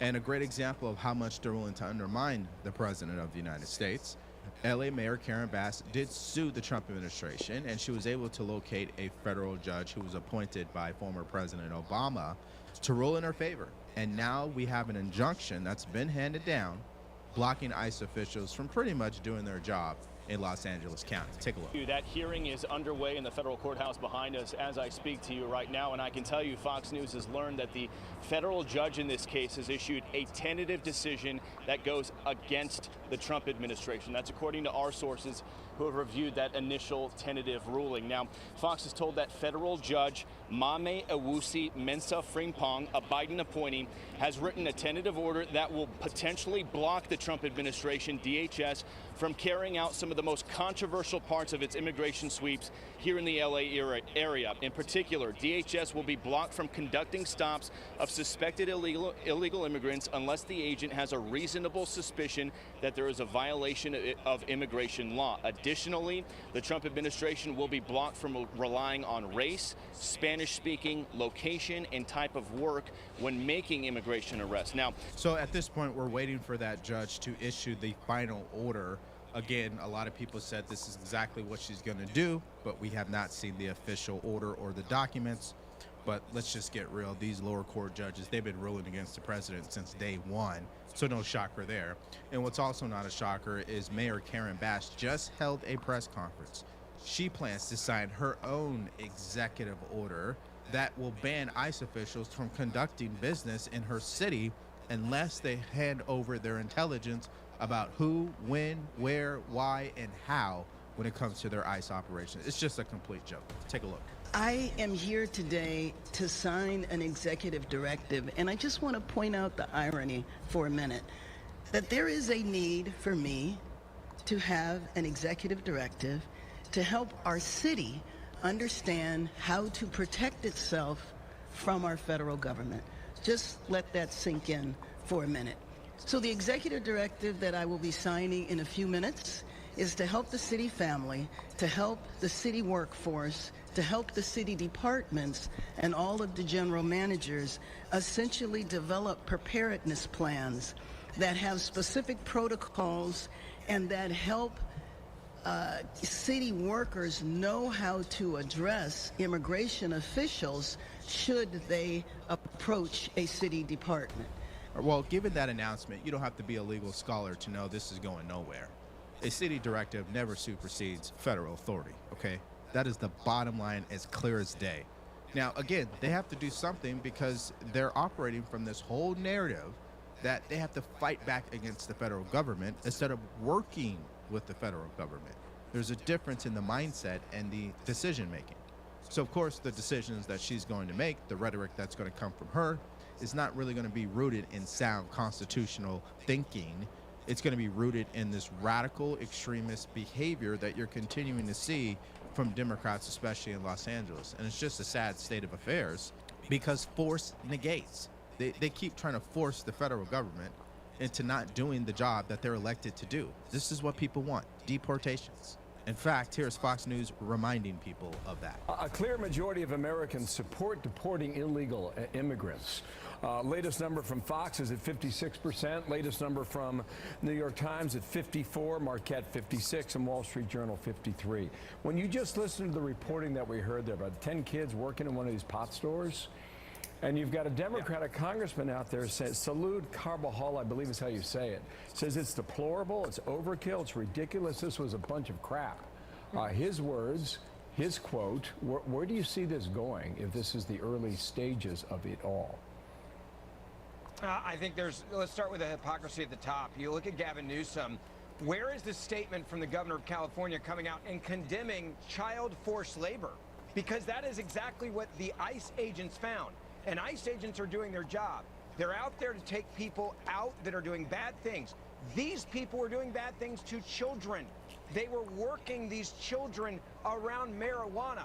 There should be outrage there. It shouldn't be political. It should be, we all condemn it, whether you're a Democrat or Republican. Yes, we all should be able to condemn it, but there's only one problem. And it comes down to an individual who's a part of this conversation, and that is President Trump. For some reason, whether it's for good or bad, President Trump just has a certain impact on half of the country. They don't care if he saves 1,000 babies out of a burning building. They will still hate this man all the way to their grave. And they literally hate him. Not, you know what, I just don't care for him, or I just disagree with his way of doing things, or I'm not too keen on his personality. No, they hate him. They hate him so much they have mental health issues because of him. So in a perfect world where logic is truly applied and there's some level of emotional intelligence, yeah, I would agree. We would all be able to condemn this. But my guess is you're not going to hear that from the governor. Why? Because he put out a tweet saying, look at the kids and mothers running from tear gas. Well, if you are attacking agents and you are trying to kill them, and if you look at these videos, it's pretty clear you're trying to kill them. You're throwing these massive rocks at their car. You have weapons being used.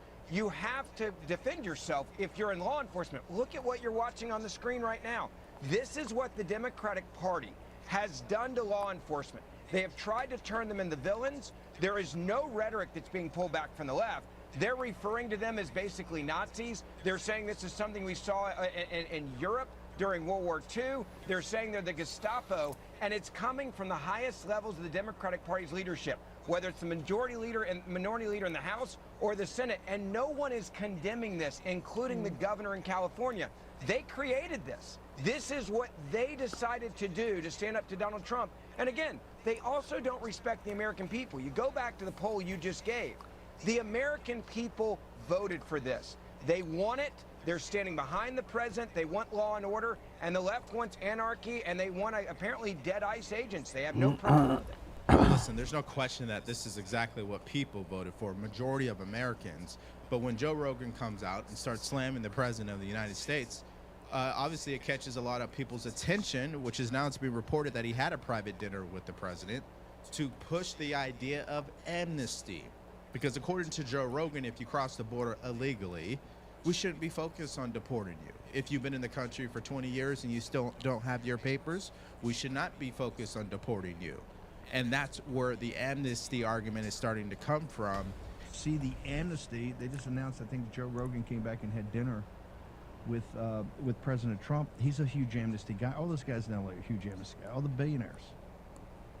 Huge amnesty guys. That whole amnesty thing kicked up last week, and trust me, they're back, and the lobbyists are going to come back and call it something else, but it's amnesty. Can't happen. Mass deportations now, amnesty never.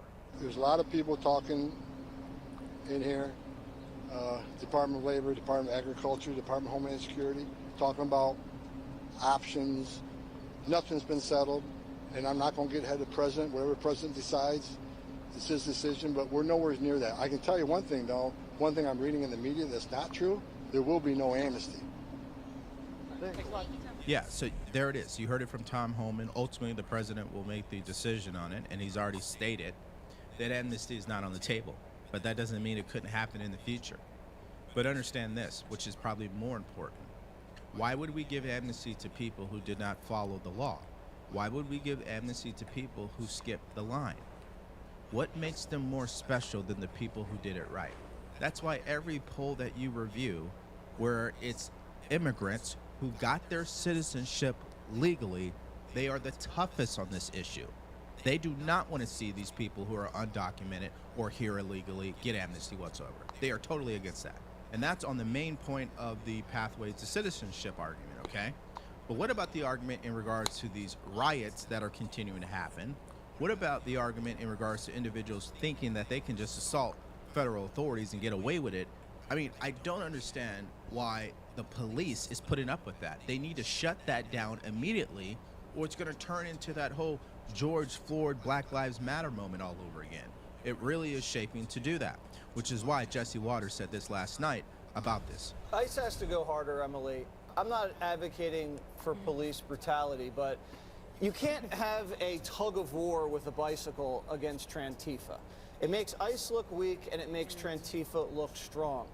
The minute they start resisting and obstructing, you have to arrest these people. You have to put them like this, hands behind their back, headlock, knee to the back, get them down on the ground, and get them the heck out of there. These little standoffs, these little skirmishes, only empower Trantifa. They need backup. I don't know if it's the Marines, I don't know if it's locals, marshals, whoever they need to get. The BBB, Big Beautiful Bill, I think doubles or almost triples these agents' manpower, and this cannot come soon enough. Now, the thing about America, it's easy to not have gratitude in our country because most people live in a bubble. They've never been outside the country. They have no frame of reference or anything to compare our country to. So they think what President Trump is doing as it pertains to these mass deportations is outrageous. But don't get it twisted. If we went to another country and crossed the border illegally, in some cases we would be shot dead on sight. That's number one. Number two, we would never get due process, okay? We'd be thrown into prison immediately. And so most people are being led to believe that what the Trump administration is doing and these ICE raids are illegal, they're wrong, and they shouldn't be happening. But they have a misunderstanding of the law. They have a misunderstanding of where the blame really lies, which is with Congress. And they definitely have a misunderstanding of what other countries are doing, which would give them a bigger picture to look at and exercise some common sense or discernment at the minimum. But let's get your guys' reaction in the comment section below to this entire story. You got the federal judge issue that injunction against ICE officials. How can a federal judge block federal authorities from doing their job? I mean, that's fascinating. Even the mayor is in on it. She's issuing her own executive directive. That's going nowhere. And then you have people firing at ICE officials. Is it that serious? They had a criminal warrant. They found 10 children that are working there, and they are also illegal. What is really going on here in California? Just give me your thoughts, your opinion, and everything in the comment section below. Now, in our next... Pretty much what I think is, I mean, they got minors at the Glass House marijuana spot, and they're paying under payment, and sometimes not at all, to their workers. And illegals are there. People need their weed, man. I'm just kidding. Yeah, that's a tough one. Because, like, where else are they going to make money? They're going to go back home and they get stuck in, was it Cardboard Landia that we saw on Channel 5? And it's like, fuck. But the targeting of certain groups, like with their streets and like their vendor areas and stuff like that, like where they know they're going to find people. Yeah, it's tough. CNN was caught lying once again in regards to the flash floods that occurred in Texas. And in another situation, they admitted the truth, finally, that President Trump and Kristi Noem are not actually at fault as it pertains to these floods. It's the local people. So if you guys are interested in that story and more from yesterday, all you have to do is click on it because it's coming up right now. There was something else I was going to look up. Hold on. What was it? Oh, yeah. Kash Patel is going to resign if Pam Bondi doesn't quit or something like that. Kash Patel. What's it called? Resignation.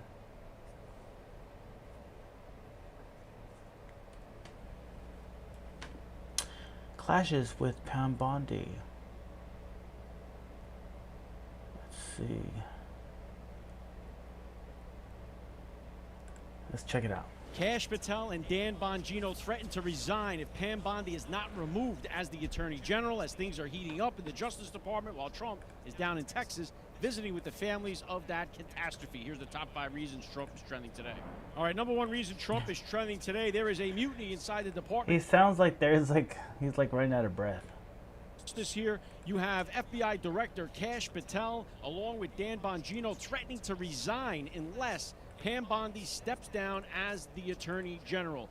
So this now is the biggest story online. Laura Loomer actually broke this story first about Dan Bongino having a big blowout with Pam Bondi and not reporting to work today and possibly not returning unless she is removed as the Attorney General. Just recently, we learned that Kash Patel is also now threatening to resign from the FBI if Pam Bondi is not removed. Now, obviously, this is all about the Epstein client list, the way this thing has been handled, with Pam Bondi leading everybody into believing the files are on my desk. I have a truckload of files to go through to, oh, there is no file. There is no Epstein list. There never was anyone.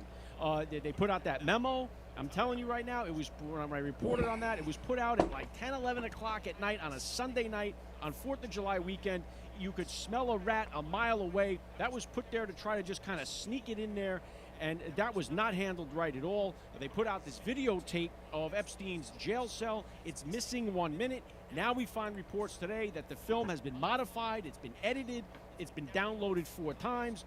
So there is a major, major cover-up going on here with what exactly is going on with the Epstein client list. Now, if you're like me, you do not want to lose Kash Patel. You do not want to lose Dan Bongino. Pam Bondi is the weakest link here, and she has got to go. I was never excited about her in the first place.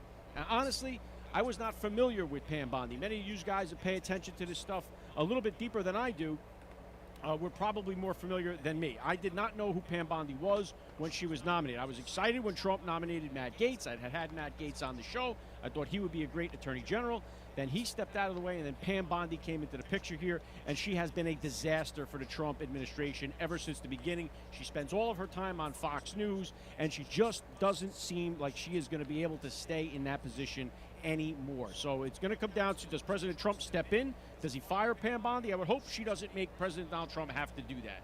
She should do the right thing. She should be able to read the room. She should be able to read the social media and say, you know what? This job ain't the job for me. Time to step aside. Who then comes into that role? I don't know. Is Matt Gaetz back on the table? I heard Andrew Bailey's name get thrown around, Mike Davis's name, Ken Paxton. I don't know who steps into the Attorney General role. I do know that the Epstein client list is a black eye on the Trump administration right now, and it has got to be handled. They have got to turn this around, release more information, become more transparent, hold a press briefing about it with Bongino, with Cash, with Pam Bondi. Here's the only thing that saves Pam Bondi's career right now is if she comes out and slaps the Epstein client list out there on the desk for everybody. It's the only thing that could resurrect her career right now. Other than that, she is finished. The next thing has to come out of Pam Bondi's mouth is, here's the Epstein client list, or here's my resignation. That's it. There's no other thing that will save Pam Bondi right now. So Kash Patel, Dan Bongino threatening to walk away from the FBI, which would be a major blow to the Trump administration. We don't want to see that happen. I do know that if Dan Bongino resigned and walked away, his first show back on his podcast would break the internet. I don't know, how much he'd be able to reveal because now he's been inside the walls. But it would definitely rock the podcast world if he came back to the microphone. But we'll see what happens here. This thing is developing. It's changing constantly. Everybody now has jumped on this story. And you know what? It gives the liberals the opportunity here to jump on it. If you look on X, every single win that President Donald Trump has, and there are many of them, every win, every post that is put out from the White House, from Trump, from Caroline Leavitt, from anybody in the Trump administration, if you look at the comments, it's all Epstein. It is not going to go away. Something has to happen to resolve this issue. And we're going to see. But right now, there is blood boiling inside the Department of Justice. Who will be out? Bongino, Cash, or Pam Bondi? My money is on Pam Bondi. Yeah, no, I don't think Pam Bondi is going nowhere. I think Cash is going to go. I think Bongino is going to go. Because Trump is not going to want to let that shit out. But we need to let that shit out. So I hope Pam Bondi steps down and Kash Patel, and they stay and they get the Epstein list out. And then everybody proves their innocence that are innocent. And whoever's on the tapes fucking the kids is going to get fucked with the justice system. It's not going to happen. It's too elite. Will not last throughout the weekend. I think she will resign. Now the reports are that she said she's refusing to step down. What is that going to say then if we lose Kash Patel and Dan Bongino, who are reportedly saying that if she's not gone, we're gone? This whole thing is a disaster. President Donald Trump might have to step in. I hope he doesn't. Let's see if Pam Bondi does the right thing. President Trump right now has other things on his mind because the number 2 reason why Trump is trending, he is visiting right now in Texas, viewing the devastation, talking with the victims and the families that have been destroyed because of this catastrophic flooding. This happened, this historic flooding that took place. Trump down there with the First Lady, Melania. He's been praising the first responders for their efforts in rescuing so many people. The stories are so hard. President Trump, said we mourn every single life that was lost. The stories are very hard to read, especially if you have children like I do. Reading about all the children who perished in this catastrophe is very, very, very heartbreaking. Prayers go out to everybody involved in that entire community. President Donald Trump answering questions. People, of course, trying to undercut him and saying, oh, you took away funding from this. It's been debunked. None of that played into a factor of why the alarms or whatever it is. They're trying to, of course, the media is trying to pin it on Trump. Trump's the reason why it happened. So Trump handling the questions very well. And again, down there to pray and speak with the victims. The number 3 reason Trump is trending today, one of Gavin Newsom's donors owns a cannabis farm. That was raided by the ICE agents where they found 9 unaccompanied children who were working as slaves growing weed on this farm. It was a marijuana farm. The guy that owned it is this guy, Graham Farrar of Glass House Farms. He is a donor to Gavin Newsom. So here you have all these illegal aliens that are working on this shit farm, and of course the leftists are all saying, oh, they're just farmers. Jimmy Garcia was like, oh, they're just picking strawberries. these guys were growing weed and using little kids to do it that were unaccompanied. You know, we remember all the outrage with the fake AOC outrage down at the cage. Oh my God, Trump separated kids from their families. Where is AOC now? Shouldn't she be at the farm right now crying over these children that are being forced to work and grow marijuana? I haven't seen anything about that. I haven't even seen a comment from AOC condemning it. And it seems like the Democrats are okay. They're more upset that the ICE agents have rescued the kids than they are that the kids were being used as slaves to grow weed on this farm that was owned by one of Gavin Newsom's donors. So it's a sickening story. You also have one guy who was shooting at ICE agents. They got him on film. They're offering a $50,000 reward. This is all coming because the rhetoric from the Democrats is non-stop. They are non-stop. They are riling up all these people on the left to attack ICE agents, to go after ICE agents, to resist ICE agents. It is disgraceful what is happening. And so now you have children. Trump talked about this today. They've rescued over 10,000 children that went missing under the Biden administration. Over 300,000 of the kids went missing. The mainstream media seems to not care about that whatsoever. But it's just, this whole thing with the immigration has gotten out of control because of the media and the Democrats. They can stop it. You can end it right now. They should be encouraging these illegal immigrants to self-deport. They should be telling their base to tone down this rhetoric. These ICE agents are doing their job, but that is not the way that they want to handle this. And thank God for President Donald Trump and his ICE agents that found these kids that were being put to work to grow marijuana. And despite what the left says, it was not just a farm for people to eat food. This was a marijuana farm, and they were using children as slave laborers. Number 4 reason Trump is trending today: the U.S. is opening its first rare earth mine in over 70 years. Another energy win for President Donald Trump. This will have a critical supply of 6 out of the 17 rare earth elements. These elements are used in everything to build military warplanes, semiconductors, our smartphones, and everything else. This is a huge part of President Donald Trump's energy dominance. You had the Secretary Wright out there today for this historic moment for them to do this. First time in 70 years, they're opening a rare earth mine. Number 5 reason Trump is trending today: he will be on hand Sunday for the FIFA World Cup final match. President Trump and Melania will be traveling there to witness this. Now, of course, you have a lot of crazies on the left, especially the left-wing rag magazines. Oh, is the United States too hot to hold the official World Games that are going to be next year? They are crazy with all of the fake outrage and all this other stuff. Here's the thing. You know, President will be on hand to view this. He's got the Olympics that are coming. He's got the FIFA World Cup coming. But here's the thing. President Donald Trump is winning. He is dominating on so many fronts. He's living up and fulfilling so many campaign promises. He's got the country headed in the right direction. The Epstein client list saga is a disaster for him, and he has got to find a way out of it. He has got to fire Pam Bondi. He's got to set the record straight. They have to come out with something. They can't leave it as case closed with this Epstein list. It'll be detrimental right now to this administration. They've got to come out with more information. I'm praying that they do. What say you? Get a comment down below if you enjoy these breakdowns. Buy me a coffee. I got the link in the description down there below. Don't forget to follow the podcast so you can hear the top 5 reasons why Trump is trending each and every day. Trump is trending, he's everywhere. From the news to the cafe, he's in our air.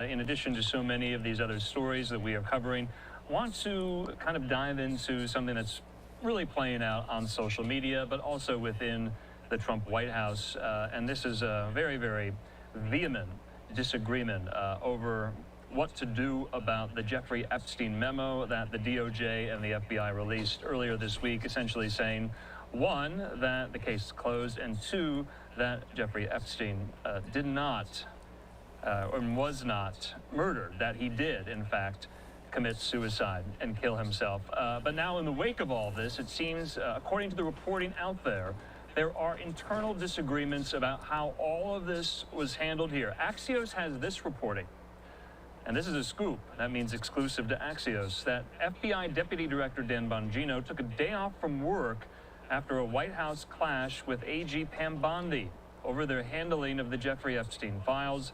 That's according to 4 sources familiar with the conflict telling Axios that. So I thought that was interesting. Also are hearing from Todd Blanche, the Deputy Attorney General. He says this: I work closely. Oh, if we could go back to the first one there. He says this: I work closely with FBI Director Kash Patel and FBI Deputy Director Dan Bongino on the joint FBI and DOJ memo regarding the Epstein files, saying all of us signed off on the contents of the memo and the conclusions stated in the memo. He goes on to say this. He says the suggestion by anyone that there was any daylight between the FBI and DOJ leadership on this memo's composition and release is patently false. The White House weighing in on the statement and the controversy as well in this. This is from Harrison Fields, White House Deputy Press Secretary, saying, quote, this work is being carried out seamlessly and with unity.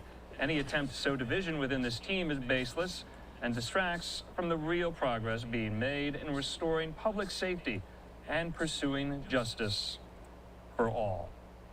So wanted to make sure we got that in there. I should have led with this. I apologize, but this is the headline here. This is the lead. Many are reporting Dan Bongino is considering leaving his post at the FBI amid the Epstein document drama here. Who's covering it? Of course, our friend there at the Washington Examiner, who covers the DOJ and the FBI each and every day. That's, of course, reporter Kaylin Deese. He joins me. Kaylin, good to see you here. Boy, what a Friday. So I think it's safe to say that the kind of internal battles regarding the Epstein memo, the Jeffrey Epstein case writ large, have really reached a fever pitch here. What are you hearing? Have you spoken to people who are close with Bongino? What is his frame of mind? What is he thinking right now? Is he going to resign? Is he going to be in the job by the end of the weekend? Thanks for having me on, Andrew. Well, to be quite honest with you, there's been crickets from my end on everything that the FBI is going through right now. There's been more information coming out from my sources over at the Justice Department, which have confirmed this friction that is happening right now within the Justice Department. Pennsylvania 911 outage. Around 2 p.m., our next-gen 911 service provider that provides the network services for the Commonwealth detected a situation on the 911 network where calls were intermittently failing to be delivered. Oh, shit. This was originally detected with calls going into the Delaware County 911 Center. The next-gen 911 service provider immediately notified our 911 team and engaged to start troubleshooting the issue and identify the root cause of the issue. As a standard practice, and we have a number of standard operating procedures we use for these types of situations, a conference bridge line was established with all the public safety answering points or 911 centers that included PEMA 911 staff and the vendors that support the county 911 system to be able to get a handle on what the impacts were across the state. Other counties began reporting similar issues, and without being able to identify a cause out of an abundance of caution, a statewide wireless emergency alert and emergency alert system message was sent to the public to notify them of the intermittent issues. And again, I want to stress these were intermittent issues, and that if they experienced an issue calling 911, they should follow the instructions of their 911 center, which usually, like I said, involved calling the 7-digit administrative line for each public safety answering point, and they would be able to deliver the call from there and dispatch the call accordingly. Currently, our teams are engaged with the public safety answering points or 911 centers and the next-gen 911 service provider monitoring the system. And the system continues to have some intermittent connectivity issues at this point in time. They're still trying to troubleshoot. As last updated, it seemed like a majority of the calls were being delivered. However, they were intermittent issues related to that. Some of them may not have location data. Some of that may have not or may not have number data associated with that. So they still continue to work that. A root cause is yet to be identified. The next-gen 911 service provider continues to work to identify the causative factors for the intermittent connectivity issues. At this time, like I said, individuals should continue to use 911. And if they would call 911 for an emergency and the call is not delivered, they should use the backup 7-digit administrative line or follow the instructions of their local 911 center or public safety answering point. And we ask that the public do not test the system at this point by calling 911 just as a test, as it creates some challenges with the traffic coming into the 911 system. If they test the system and hang up on the system, that is considered an abandoned call, and the 911 centers have to go back and investigate that call. So we ask for the public's cooperation. Jeez, bro. Your shit's not working. People want to try it out, and yeah, it just makes it be worse. So we continue will provide additional updates as they become available.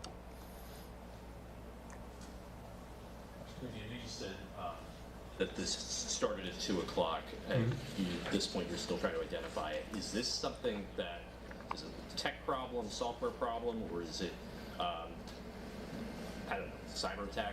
What is it? It's too early to tell a lot of things on it. So they continue to troubleshoot it. It could be a software issue. It could be a hardware issue. What we know is that it doesn't appear to be the result of a software update that was pushed based on our communications with the next-gen 911 service provider. So other than that, that's all we know at this point in time. They continue to troubleshoot. They have a number of technical experts engaged on their end to try to determine what the causative factor happens to be. How long do you expect this outage to last? So again, it's not an outage, it's an intermittent issue that we're dealing with, so we're really not sure right now. That's why we have the bridge line open. So as soon as the next gen 911 service provider, they're tracking everything, they're trying to troubleshoot. If they implement a remedy for it, we can get real-time feedback from all the 911 centers. So that's why we have the bridge line open at this point in time and monitoring that. So we'll provide additional updates as they become available. We understand that this is concerning because people want to have faith in the 911 system. Like I said, we have procedures in place to be able to kind of troubleshoot this. And determine, whether it is a network issue, whether it's a software or hardware issue, or whether it lies sometimes outside of the network. Are some calls going through, or? Yes, so there are calls that are being delivered. It's been an intermittent and sporadic issue. And as I indicated, some of the calls, the next gen 911 system delivers specific information with those calls, right? So it delivers an XY coordinate for a location. That data may not be coming through on the call, or the callback number that you're calling from may not be coming through. So it's very intermittent and sporadic at this point in time. So they continue to troubleshoot. Do we have any data on how many 911 calls didn't go through because of this intermittent issue? Not currently right now. We continue to track that. See this happening tomorrow as well, or you just don't know? Our goal is to get this resolved in the shortest amount of time possible. And so that's why we have all the technical experts engaged with our team and all the county public safety answering points.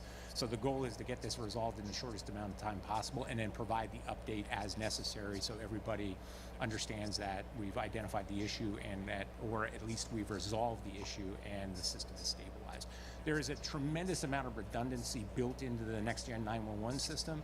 We've seen it actually perform flawlessly for... I was just thinking, like, if you're in an emergency, like someone's passing away or something, like, and you can't get through to the police or the ambulance or anything in that needed time, like, that's, fuck, it's stressful. You're already stressful situation, trying to keep calm and nobody's answering the fucking phone call of your 911 emergency phone call.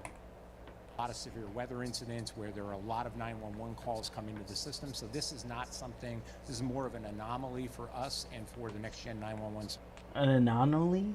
Like, do they really have no clue and like, wow. Provider. So to have something like this happen and have it intermittent and sporadic. So we're definitely taking a look at that and we want to resolve it in the shortest amount of time possible. Like I said, we have all the technical expertise engaged right now. Kind of explain how this sort of system is being interrupted, I guess. Like, what I'm trying to ask is, I guess, it starts in Delco, spreads around the state, you're having intermittent issues. Like, is this a service you can turn off? Or, because it sounds like it's a little complicated, but it sounds like, is this something you could turn off? Is it something you could go back to a redundant system? How does it work? So there is redundancy. There are 2 call centers in the state, essentially, and there's redundancy built into each one of those call centers, right? So I'm not a technical expert in it, but there is a tremendous amount of redundancy built into the system, so they have the ability to be able to switch certain call centers off or certain pieces of a call center off. And then be able to route calls through the alternate call center as well if they need to. So the system architecture is designed to be robust. You mentioned about the redundancy of the system and how it's been able to handle, as you mentioned, strong storms when people are calling 911 at a larger volume here. How shocking is it to see this intermittent issue crop up given the amount of redundancies built into the system here? I think it's not unheard of nowadays. We know other states that have had 911 connectivity issues as well. I think trying to figure out the root cause. Every time we have an issue, and we've had issues before, most of the time it's been outside of the next-gen 911 environment, but we do an after-action review on those issues to try to figure out, do we need to develop new policies or procedures on how to be able to respond to that. So we're always looking at that. So this is not something that necessarily was anticipated because of the architecture of the system, but it's something we're going to be taking a look at with the next gen 911 service provider to determine what truly the causative factor was and learn from that. Whatever's to blame for this, there's people who are listening to this and they're hearing, we'll call it the 7-digit number, or you're going to have to go through some other process to get a hold of emergency providers. And if they're in that moment where they have an emergency right in front of them, or not being able to just dial 911 right makes it difficult, you know, for whatever situation. It could be life-threatening, it could be a minor emergency, whatever it is. You know, what are you saying to people who, you know, are worried or perhaps, you know, really upset with the fact that theoretically they could call 911 right now and they may not get the help they need? So, you know, foundational, you know, a 911 system is foundational to public safety delivery model, right? Law enforcement, fire, EMS, it is foundational. We understand that completely. You know, I think the issue is it's intermittent at this point in time. We want them to try 911. You know, from what we're seeing right now, the calls are going through. There's intermittent challenges with the calls and trying to identify what is truly a dropped call that is a 911 call versus someone actually that is calling 911 to test it is a little bit of the challenge. That's why we really don't want the public calling right now. But we want them to have confidence that the 911 centers are prepared for this. They have backup capabilities. They have the ability to be able to take the call in through their 7-digit number. And we really want them to follow the instructions of their local 911 center. And they are providing that information via social media, and they're pushing that information out. Those in need of emergencies, for those in need of emergency services, should they expect delays when calling? No, there should be no delay other than the connection to the 911 center. If it comes in through the 7-digit number, they have the ability to be able to do that. It's still going into the 911 center, just not coming in through the next-gen system at that point. Any counties that weren't affected throughout the state? I don't think I can answer that right now because it was so intermittent. So we have all of them on the conference bridge at this point. So we're just trying to work through. And like I said, we can get real-time feedback while we're doing that. So that's what's really critical, to work with the next-gen service provider and say, listen, we think this may be the issue. We've applied this patch or this fix to it. What does it look like? And then they will give us real-time feedback on the calls that are coming through, what they look like, do they have all the information they need. All right. All right. Thank you, everyone.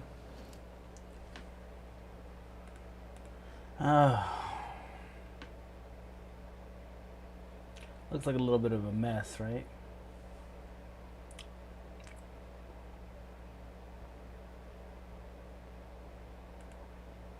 Okay, so we have 3 big updates about this whole Jeffrey Epstein debacle. Number 1, MAGA is calling for the resignation of Pam Bondi ASAP. Number 2, Dan Bongino, according to reports, might just resign from the agency. And number 3, Kash Patel has even threatened to step down if Dan Bongino goes and Pam Bondi stays. So we're going to show you what both sides are saying and then give you the bottom line.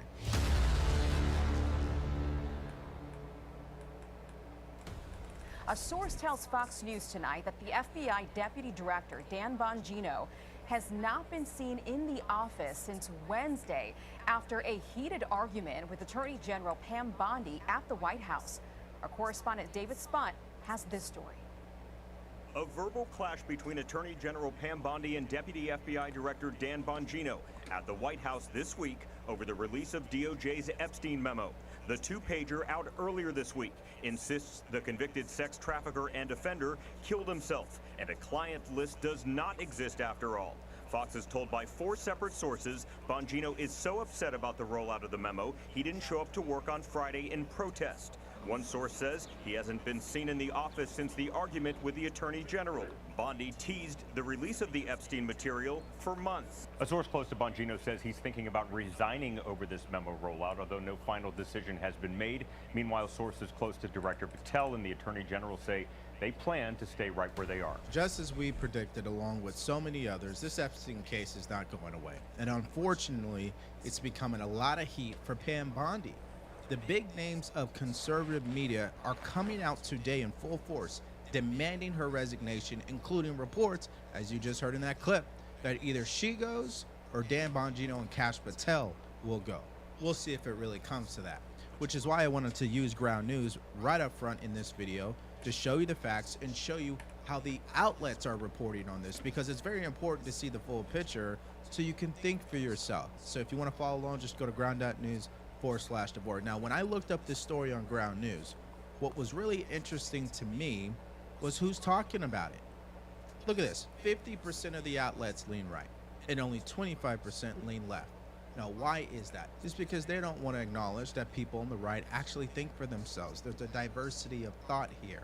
Now, before we go any further, watch CNN react to what Laura Loomer had to say, particularly Scott Jennings. Take a look. I'm just saying that there are a lot of people online right now and a lot of people in the base who are saying that they're done. That they're done because this is something that shouldn't even be a partisan issue. And I blame Pam Bondi. I really do. And Trump was the one who appointed her, and Trump can be the one to fire her if she doesn't have enough dignity and shame to resign. I'm just saying. Is So how Trump it can't goes. put the list out himself. He needs Pam Bondi. Well, I mean, is that what we're supposed to believe? Look, it's in my opinion, multiple things can be true. It's highly likely the government is in possession of documents and information that have names on them that would be of extreme public interest. I have no doubt about that. Number two, there may be a reason why they can't release it because, you know, there may be regulations and, you know, ethical reasons why you can't release things if you can't bring a case against someone. I mean, but number three, if that's the case, they're going to have to explain that a little better. There's going to have to be a little more transparency. I think that's right. I think they, listen, I think you, first of all, I think you're right about both of those things. One, if they're going to release a list, you better have some proof. That this list is not just a list of names with no evidence attached to it. And secondly, if that is the case, they should explain that, as opposed to just saying it doesn't exist. The idea that they're saying it doesn't exist is what's roiling the base. So. Yeah, especially after using. Now, the White House did respond to this entire story. I'm going to show you that here shortly. But understand what we're looking at as it pertains to Ground News. When you use this tool, it's not just going to show you what both sides are saying. It'll also show you when one side refuses to report on the story, which is what I just showed you, and it's called blind spot. And that's exactly why you got to do your own research and think for yourself, because even in this Epstein case, you can't take anybody's word for anything at this point. So if you want to use this tool for yourself, all you have to do is go to ground.news/DeVore, or you can download the mobile app. Just use promo code DeVore, and it's going to give you access to everything that I showed you in this video, including 40% off the Vantage plan. As for Bondi, she's close with President Trump, has been for years. I asked the White House if the president is happy with the Attorney General. I'm told yes, he is. Caroline Leavitt, the White House press secretary, says the president is proud of the Attorney General's efforts to execute his Make America Safe Again agenda, restore the integrity of the DOJ, and bring justice to the victims of crime. The continued fixation on sowing division in President Trump's cabinet is baseless and unfounded in reality. That's from Caroline Leavitt.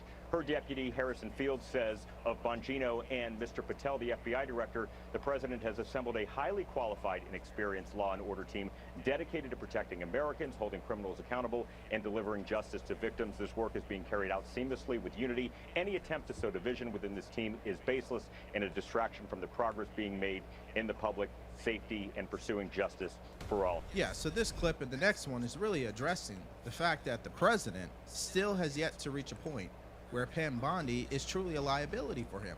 Think about this for a second. Who out of this entire cabinet, besides Mike Waltz, because we saw what happened to him, has damaged the credibility of this administration? It's been Pam Bondi.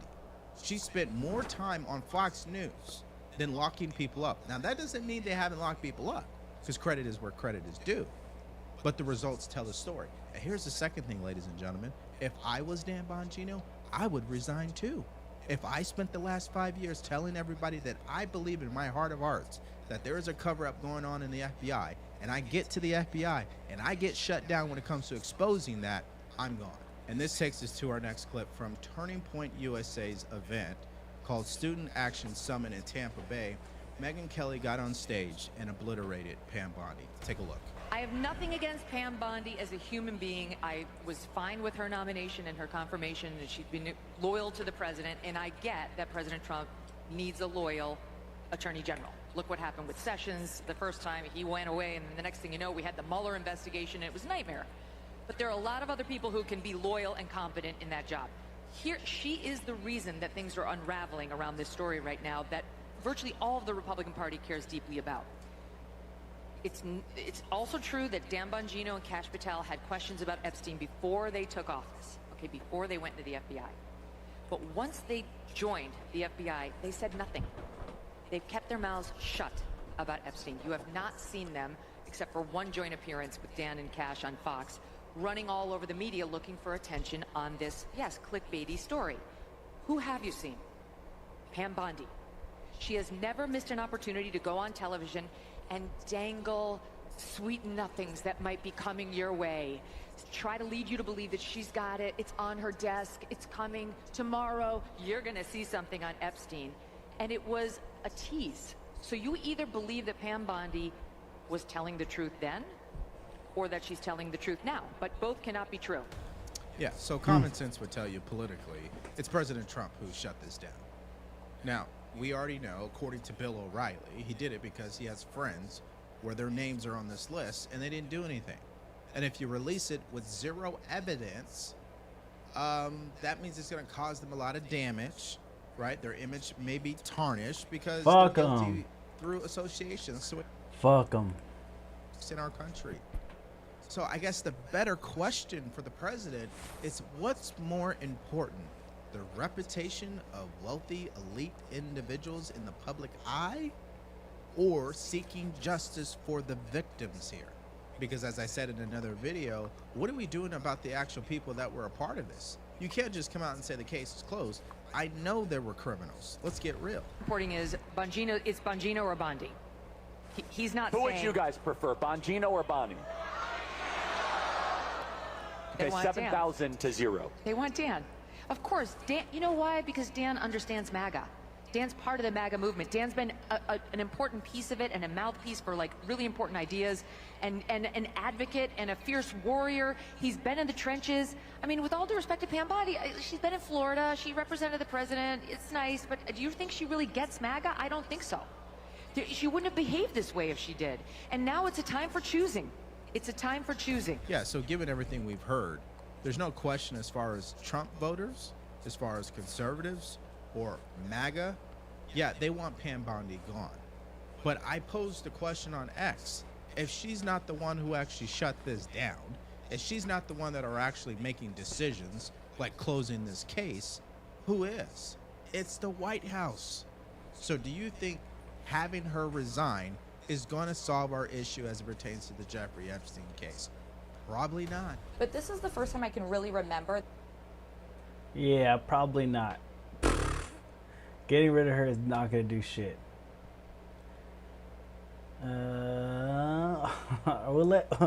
We'll end it with this one. Frail put out another AI video. Let's listen to it. What is going on, Gang of Lang? Today we're ranking the realest, richest, most flavor-packed food on earth, and that is the amazing Filipino cuisine. Longtime fans know. I love Filipino food. I actually grew up in San Diego, and my best friends were all Filipino. I ended up loving the girls of Filipinos. The Pinays, y'all got me, all right? Like, that's why I started liking Asian girls, because the eyes, and yeah. The Asian Mexican, the cousin, the Mexican cousin Asian people, yeah. They're like one and the same. Mexicans and Filipinos get along real well. How much we all glaze Filipino people in Jollibee, so naturally we had to eventually do a tier list revolving around their food. And well, since I've been to the Philippines for reasons unrelated to food and more so because of Ladyboy related matters, we have decided that today I'm in charge of the list. Joe, you did not say that you visited the Philippines for the Ladyboys. All you said was that you have been there and me and Donald took your word for it and let you do this. What the hell, man? I won't lie, I fully knew why he went there, but from one gooner to another, I wasn't about to expose Joey's secrets. as long as he continues to shut up about any of mine. Don't worry, Donald. I promise to hold my end of the bargain and never mention the things we did on Epstein's Island Oh again. my like last god! time. Oh my god! Oh my god! Either way, we have our first entry, which is a dope. Dude, this is why I love Frail, bro. He does not give a fuck. He's just like, I'm gonna use whatever the news is saying and just fucking make it comedy. This can be either chicken or pork, and it is simmered in vinegar, soy sauce, garlic, peppercorns. It's salty, tangy, savory, much like one of my nutsacks after a hot summer day. And much like with my nutsack, the meat is tender as hell. And this gets a banging S tier. Now, some pork adobo is an absolute banger, and whenever my Filipino friends host a gathering, this is the dish that they swear by the most. Like gun to their head, they are choosing this 9 times out of 10. Dude, this chicken is, or the adobe pork or chicken, I don't give a fuck which one it is, so fucking good. S tier for sure. Agree. I've seen more people vouch for the lumpia as a dish they'd love. Yeah, lumpia and the adobe, or the, what do you say it? Adobo pork. Those two alone could hold down a whole fucking restaurant. If you have Filipino restaurant or Filipino food somewhere, as long as you have those two, that's all you need. I've seen some dudes handstand twerk for some lumpia, and I won't lie. Sometimes I want to join them because it's that good. That's because you're basic as hell, Donald. You got no sauce or flair, so they have to recommend lumpia to you while Barack over there got the real flavor. Not saying that lumpia is bad or even mid, I'm just saying that adobo is some real shit. Either way, up next we got some sinigang, and this is a sour soup, usually tamarind-based, filled with pork, shrimp, or beef, plus tomatoes and greens. Now this one hits your bones, and yes, it's sour and it's savory, but it just has this funky flavor to it, and a lot of people say it's an acquired taste, but the Joe Dog has acquired a lot of flavors, and this was not one of them. It's not the worst thing I've ever had, but damn, I don't know about this one and have to give it a C tier only. Like you'd think me of all people would appreciate a good funky and sour soup, but it didn't taste like unwashed taint and instead tasted weird. The fact that you're saying this implies that taint doesn't taste weird to you. Well, that's because it doesn't taint, just tastes like taint, and I don't know what to tell you. Yeah, you are so disgusting, Joe, and I hate that you're desecrating a precious food tier list with that comment. You're just upset that I've been cooking with gas with these entries, and trust me, it'll get worse before it gets better, but either way, I will continue to cook because our next entry is Leshan, and this is a whole roasted pig. It has some delicious and crispy skin with some juicy-ass meat and is often served at parties. Like, can you imagine just seeing a whole pig so beautifully roasted that you just question your ethics? I know that it is haram to eat pig, and my Muslim friends will be mad, but goddamn, it's so good.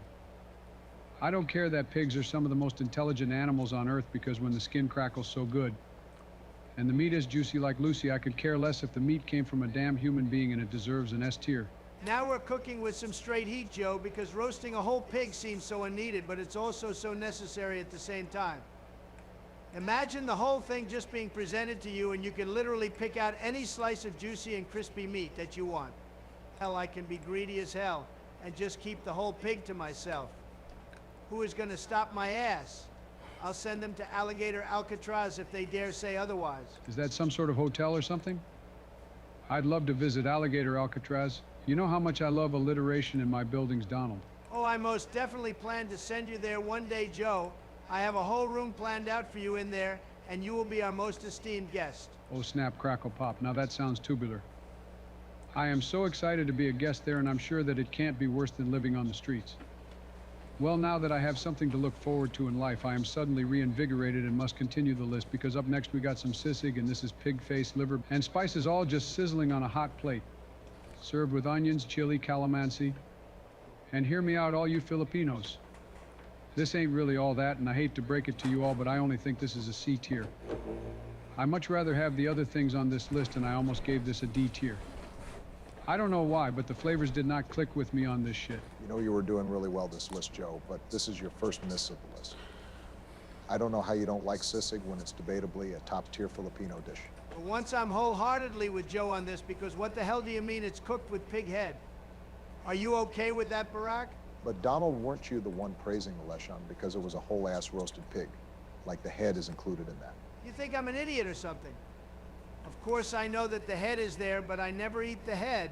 I just like being presented with the option to eat it while I instead take some shoulder or belly instead. the head and dick goes to the commoners that I throw scraps at, like there's some dogs begging for food at the dinner table. Jesus Christ, that's messed up. I personally love it when you do that, Donald. He always saves the pig's wiener for me because he knows I like the elastic crunch it has.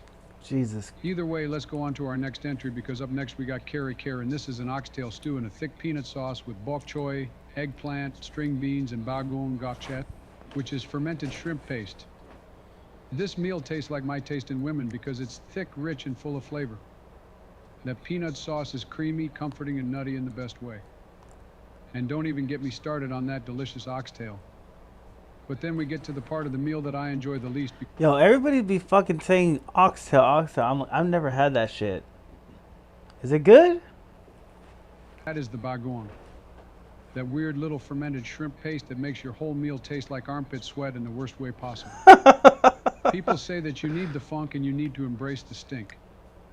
But the Joe Dog can't embrace the bagoong and can only give this dish an A tier. Close to perfection, but just not there. Absolutely hilarious that Joe Biden, of all people, can't embrace the steak when he does that shit on the regular. Hilarious comment yet again, Donald, but once again, it is not stink, but rather it's my dangerous aura. People need to fear the Joe Dog, and that's what I do. I don't want to lecture you on how I read The Prince by Machiavelli, so I won't, and I'll instead talk about our next entry, which is a banger because we have lumpia, and these are basically Filipino spring rolls. It is fried and filled with ground meat and veggies. And I would die for lumpia because they are so crispy the crunch from these bad boys can be heard from miles away. And much like whenever Donald eats any sort of food, you eat one and suddenly you're downing 12 like the elite eater himself. And the filling doesn't even matter because once you drench it with sauce, it'll all taste similar. This is a hands-down S-tier entry. Oh my God, Joseph, this is some damn heat. Golden, crispy, versatile, it's the perfect finger food. Allow the Joe Dog to continue cooking because up next we got pancit, and this is just noodles that are oftentimes stir-fried. See, I don't have a lot to say about this, but the flavor is savory and comforting. It gets a B tier for being slightly better than mid, but don't catch me going crazy over these things. I thought you were going to gas this up more, but yeah, it's basically just Filipino noodles. And some people in the comments might hate on you for this, Joe, but this is a great take. Honestly, they should hate on Joe even if they like his take. There goes Donald trying to get me all turned on because he knows I'm a masochist. Oh man, I totally hope the comments don't roast me for being so silly. I would totally hate that, wink wink. Well, up next is Halo Halo, and this is shaved ice, condensed milk, jelly, lychee, flan, and beans. It's like a dessert built like an art project because the Filipino people couldn't decide on what the hell they wanted to add to their dessert in a cup. If the glass jar and one guy one jar was filled with Halo Halo toppings, then I would have rewatched the video 2 more times. You got beans, flan, coconut jelly, jackfruit, ice, and sweet milk all just chilling together like it's normal. It's cold, it's sweet, it's summer in a spoon. Like it's normal. You mix it all together and it becomes a beautiful mess, and I throw my ass back for this shit and have to give it an S tier. The only thing I can see making this taste better is some female discharge. You're so gross, man. I can't believe you just said that. Let's be honest here, Barack. You definitely do believe that he said that. And honestly, after how tame he has been recently, I was expecting this video to be so much worse. You have a point there. More importantly, whose female discharge would make the Halo Halo taste better, Joe? Oh man, I don't even know. My latest crushes are Ella Purnell and Claro, so why not just get their love juices all up in it? I wouldn't even care what hole it comes out of, as long as it's wet. But enough of that, because the whiners in the comments say I'm too gross and that they can't eat whenever I talk. Well, guess what? You guys have won, and I will continue with the list, because up next we got Aras Caldo, and this gets a C tier. This is a soup you eat when you're sick or recovering from erectile dysfunction. It's gentle and warm, but flavor-wise, it doesn't really do all that much to me. I disagree here, Joe, because it's simple but powerful. I don't need a lot of flair and glamour on a dish if it tastes comforting. That's because you're a boring and bland person. You see yourself in this soup, Barack, so of course it fits you. Not to be mean, I'm just saying it how it is. Either way, allow the Joe Dog to breathe, because I have our last entry on the list, and that is puto, which is a steamed rice cake. And once you bite into that moist and spongy cloud of rice, it gets to you. It's pretty good, and when you're hammered, it hits even harder, but overall not a world eater of an entry. It gets an A tier, but there it is. The end of our amazing list, which was all done by the Joe Dog himself. Surprisingly, not all that bad, and I will give you 2 thumbs up, Joe. Commentary aside, these were solid rankings. Yeah, Joe, I guess you can do some things right. What's the saying? A broken clock is right twice a day. Well, Donald, you know what else they say. What do they say? I don't know. I was hoping the video would have ended when I said that.